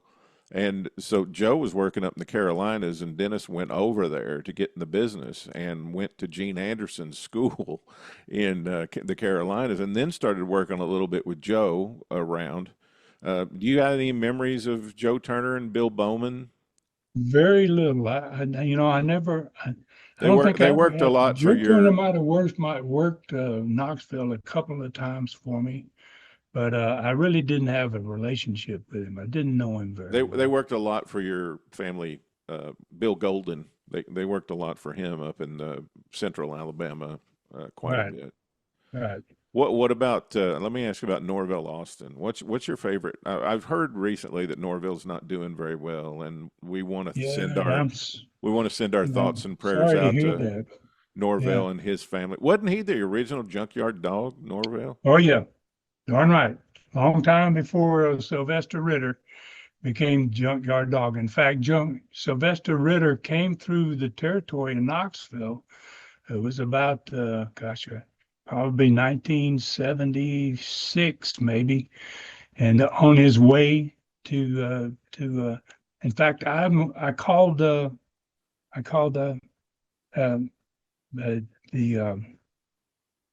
Watts out there and I told Bill, and Sylvester was a baby face for me. And I called Bill. I said, "Bill, I got this guy. He'd be great for you. I think he'd really be a star for you." And that's how Bill found out about Sylvester. And the reason I didn't keep Sylvester is because Norvell was so over, and he was calling himself the junkyard dog, and he had his thing really going. And I got these black guys, and they're really, really great. But I only need, I can't have them doing the same thing. So I called up Bill, and I said, I think I got a guy you can use. And Bill used to call me all the time after that, and he'd go, "Ron, wow, well, you really turned me on to somebody." Well, he eventually brought Norvell in too. He brought him in with Coco Ware, but Norvell's one of those guys that's kind of been forgotten, and has been very underrated. But he sold a lot of tickets and did a lot of great things for the wrestling business. And we send our thoughts and prayers out to his family. Oh yeah, for darn sure. I tried to get in touch with him several times, and it might have been his sister or one of his family members, and she just never would believe that I was Ron Fuller, and no, and Ron Fuller's this, Ron Fuller, you ain't Ron Fuller, and I was like, no, come on, I want to talk to Norvell, no, she wouldn't put me through to Norvell. But you was going to ask me maybe for a story about Norvell. I gotta go. Yeah. Okay, Norvell, I had in 1966, I bought myself my first Cadillac in Knoxville off the showroom floor, and it was a beauty, man, blue, and it had a black top. It was a beautiful car. And Norvell, first time he saw it, he was like, "Oh, Ron, God, that's the most beautiful Cadillac I've ever seen." And he said, "How much did it cost?" And he was asking me, about this and about that. And he says, "I tell you what, Ron," he goes, "I'm going to be around this territory a long time." And he says, "If you ever decide to get rid of that Cadillac," he said, "I want a shot at getting that Cadillac." So I told him, "Okay, Norvell, I'll do that, man." And actually we went into Pensacola. So years later, about 3 years later, I got ready to get rid of the Cadillac, and we had moved already into Pensacola territory down there. Norvell was in the territory. And I went to him one day and I said, Norvell, you still interested in that cat? You go, yes, sir, Ron. Going for it, and I sold it to him probably for $2,000 less than what it was worth, because I could, it didn't cost me a whole lot, and I loved him. Norvell was such a great guy. Yeah. So so I remember then riding down the road one day, and I went and bought myself a new Cadillac, a different Cadillac, and I pulled up at a stoplight, and there I look over there, and there's my Cadillac. I said, "Son of a gun, that's my old Cadillac," but there's nobody driving it, And I'm not, what in the heck?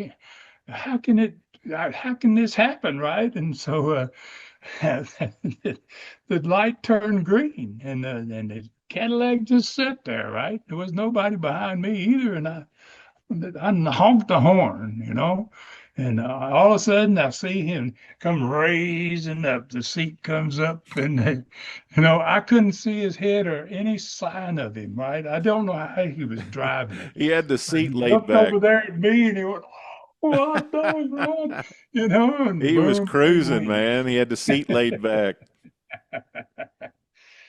Oh boy. man, I love to see What a people. great I love character. to see people enjoying life. Oh yeah, yeah. Probably the best. I One of got the another best. one. One of I the best. got another one. Probably one of the Another best times of. Norvell. This is a Norvell and Sputnik Monroe story. Okay, Yeah. this actually happened in Memphis. TV. No, me and Rob went to Memphis TV, and it was snowing, and I went to stay with him. Rob, I was going to work the territory up there in Nashville for 2 weeks. And first Saturday came, and we got in the car in Nashville. It was dark. You had to leave at dark to get to Memphis in time to work the TV. And we got there, and it was snowing. It had been snowing all day or whatever, all night that night. And there was snow all over the ground, and it turns out, and it had an hour and a half TV show. It turns out that the only people that could get to the TV station that showed up was me and Rob and Sputnik and Norvell. And so they came. Guess and what told us you guys what are going to do. Guess what you guys are going to do. Yeah. So yeah, and Lance came and told me the story. He says, "Ron, I don't know how to tell you all this, but." He goes, you two are the only baby faces here, and we only got 2 heels over there, and we got an hour and a half show. I mean, so we're gonna have 2 out of 3 fall match, and so we did the whole hour and a half, and so and kept looking at Rob as my first time in there out of the Florida territory, and I was like, "Is this for real, Rob? I mean, does this happen? Oh no, this don't normally happen. It ain't like this always." Anyway, we got to the end of the show, and the show was kind of we didn't quite get long enough to get to finish. We didn't get the whole hour and a half in. We had 5 minutes or 7 minutes or something, and they Expiration of time. The time, yeah. And so me and Rob went out and we did a long interview, as long as we could talk, and then we got off and we left, and we went back out of the studio, and there was a dressing room on the far side of the building. And then we were out there standing there. I was walking the hallway. I was mad. I was like, "This is ridiculous." And so the referee comes running out there, and he goes past our dressing room, and he goes to Norvell and Sputnik's dressing room. And what had happened is Lance was still running short of time, so he still had 4 or 5 minutes here. And so he talks to the referee, and the referee's right there. He says, "Go," and he says it on the air. He says, "Go back there and get Monroe and Austin and have them come back here." And so the referee went running out. And so he comes back, and I'm walking the hallways, and there's a lady sitting at the little desk there that she's just running the operation. Somebody calls and that type of stuff, and she's filing her fingernails, and I'm walking back and forth, so I keep seeing her. And then all of a sudden, the guy the guy comes running past me back into the studio, and he goes to Lance and he says, Monroe and that, and he uses the N word on Memphis TV. So, just blurts right out as Monroe and that blank is done gone, right? And when he does that, I'm still walking the hallway, and the girl goes, "Oh my God!" The switchboard lit up, right? And so I was like, "My goodness gracious!" So of all things, if all the bad things that could happen, man, it was like, how do you get any worse than that? It goes man? bad to worse, man. Bad to worse. Oh boy. Did you guys have to? Was Norvell, man. He was involved in that too. And what Sputnik used to do with Norvell is he would just say, "Run, Norvell, run." He'd get heat and he'd get the tag in, and then he'd get outside and he'd say, "Run, Norvell, run." So me and Rob chased Norvell for an hour and a half on that TV day. Wow. Man. It was like crazy. Did y'all have to go to Chattanooga or Birmingham after that? Oh, yeah, actually we sure did. We went to Chattanooga and I couldn't, and it was my first Saturday there. I didn't know that you had to go from one side of the state to the other to do these TVs. Another live television at like 4 or 5 o'clock. Another live TV, and I got there and I said, first thing I said is, "How many is everybody here?" Right? Yeah. We're gonna have to work this whole show or not, and so yeah, that was a great little little deal there, man. Getting used to that Tennessee territory was pretty darn difficult. And Rob didn't tell me about the whole deal. He just said when we got in the car there in Memphis and we started driving back toward Nashville, and I was like, yeah, I guess I probably went to Jackson, Tennessee or so before I got into asking him, where are we going? And and he says, "Well, we're going to Chattanooga." And What? I said, wait, Rob. We're not even to Nashville, and we're going to Chattanooga. And he goes, "Yeah, we got TV."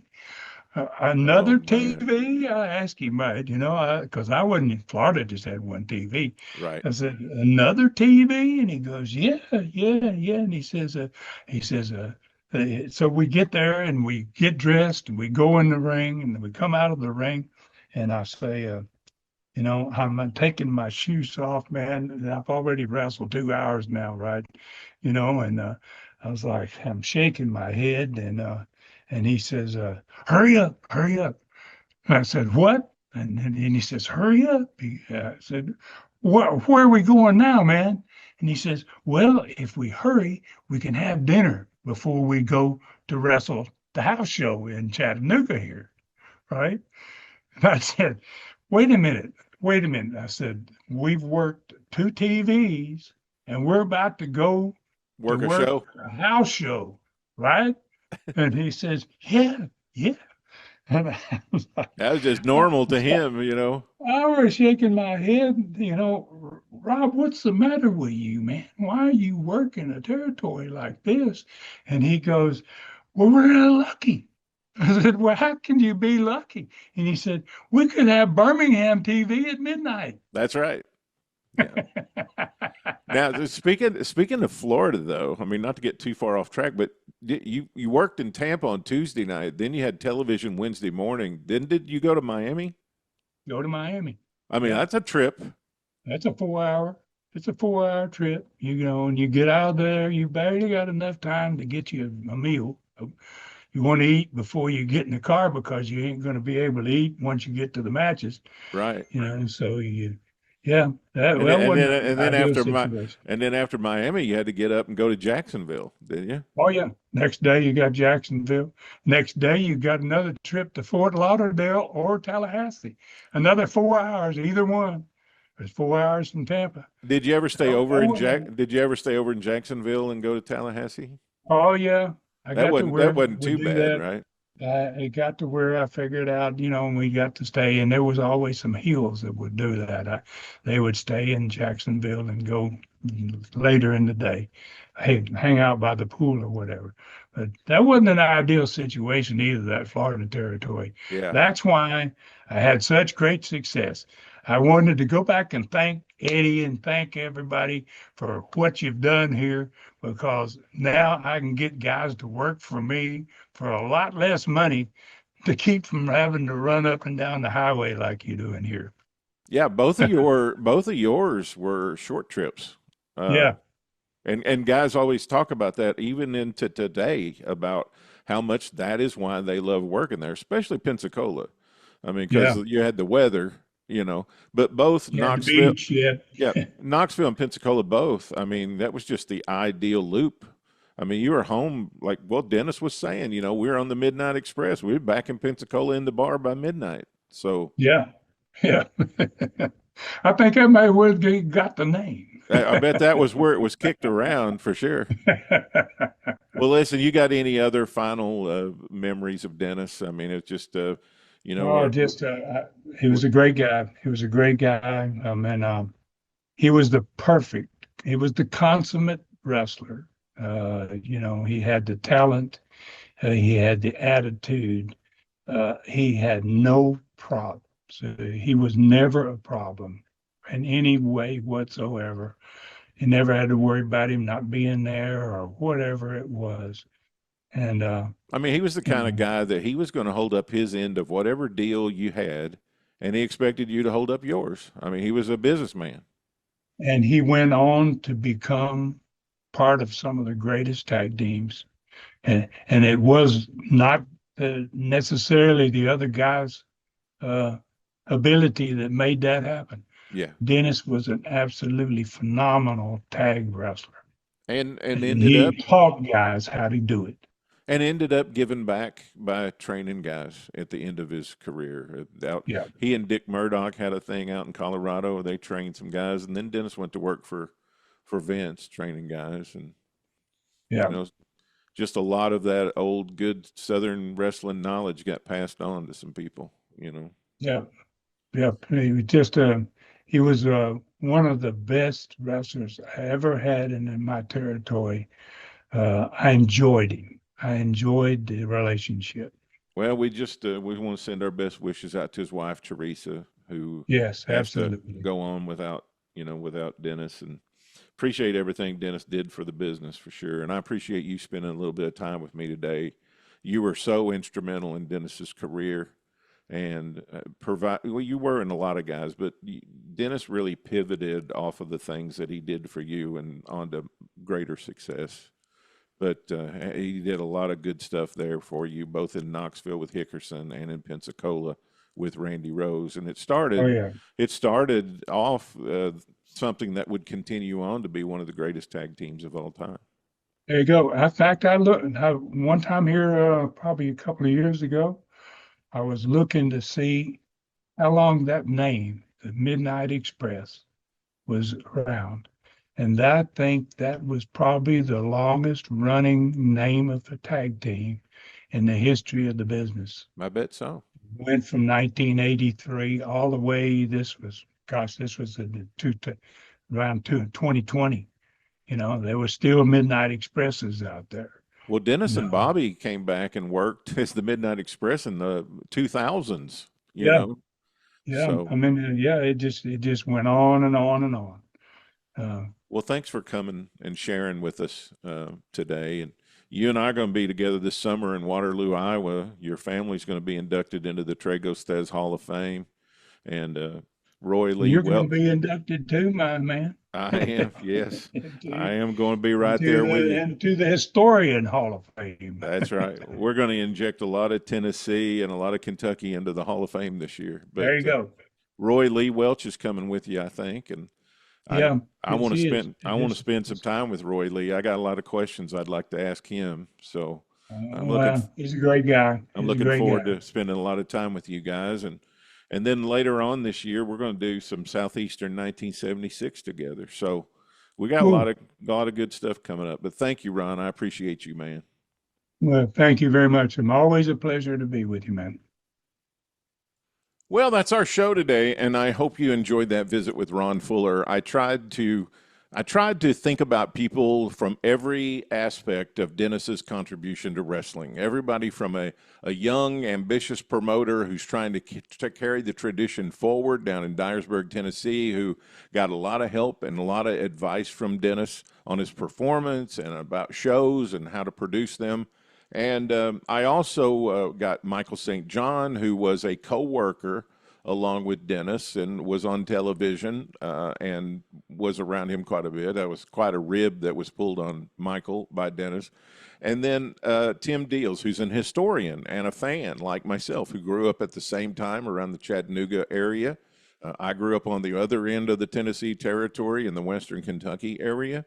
But Tim watched him every single week on television as a fan, just like I did, and grew up with him. And Dennis made the contribution into our lives in that way.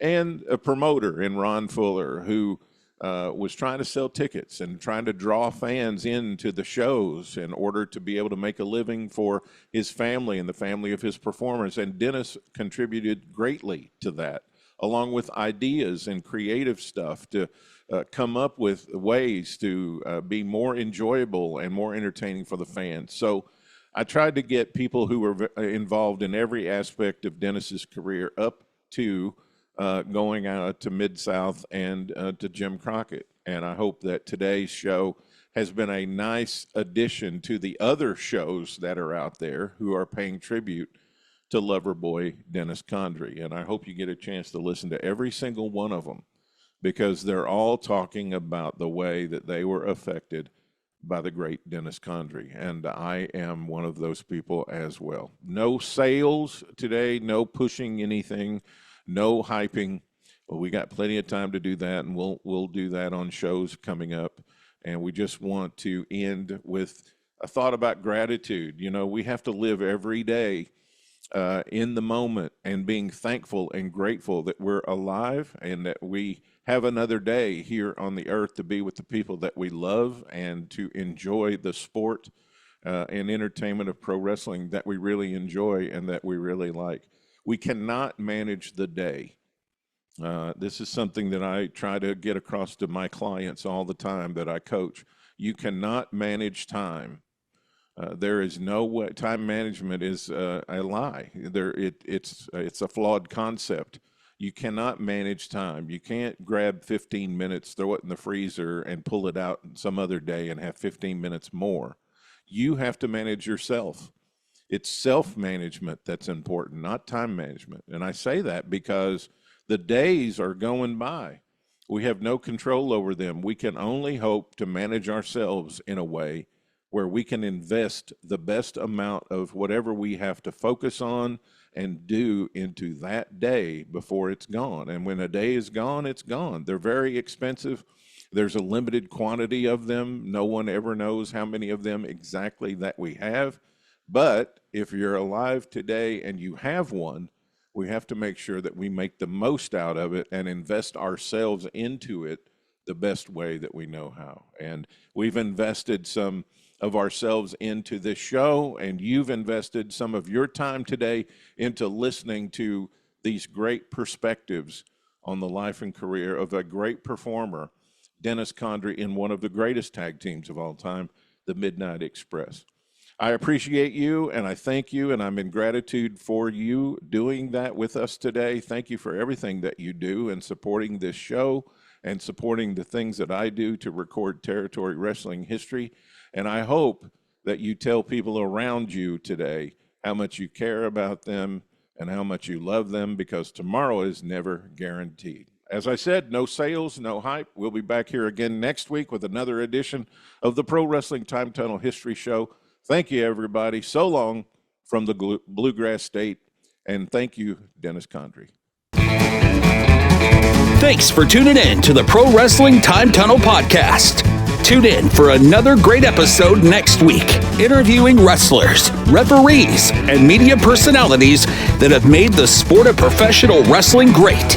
We'll release a new episode soon. Don't you dare miss it.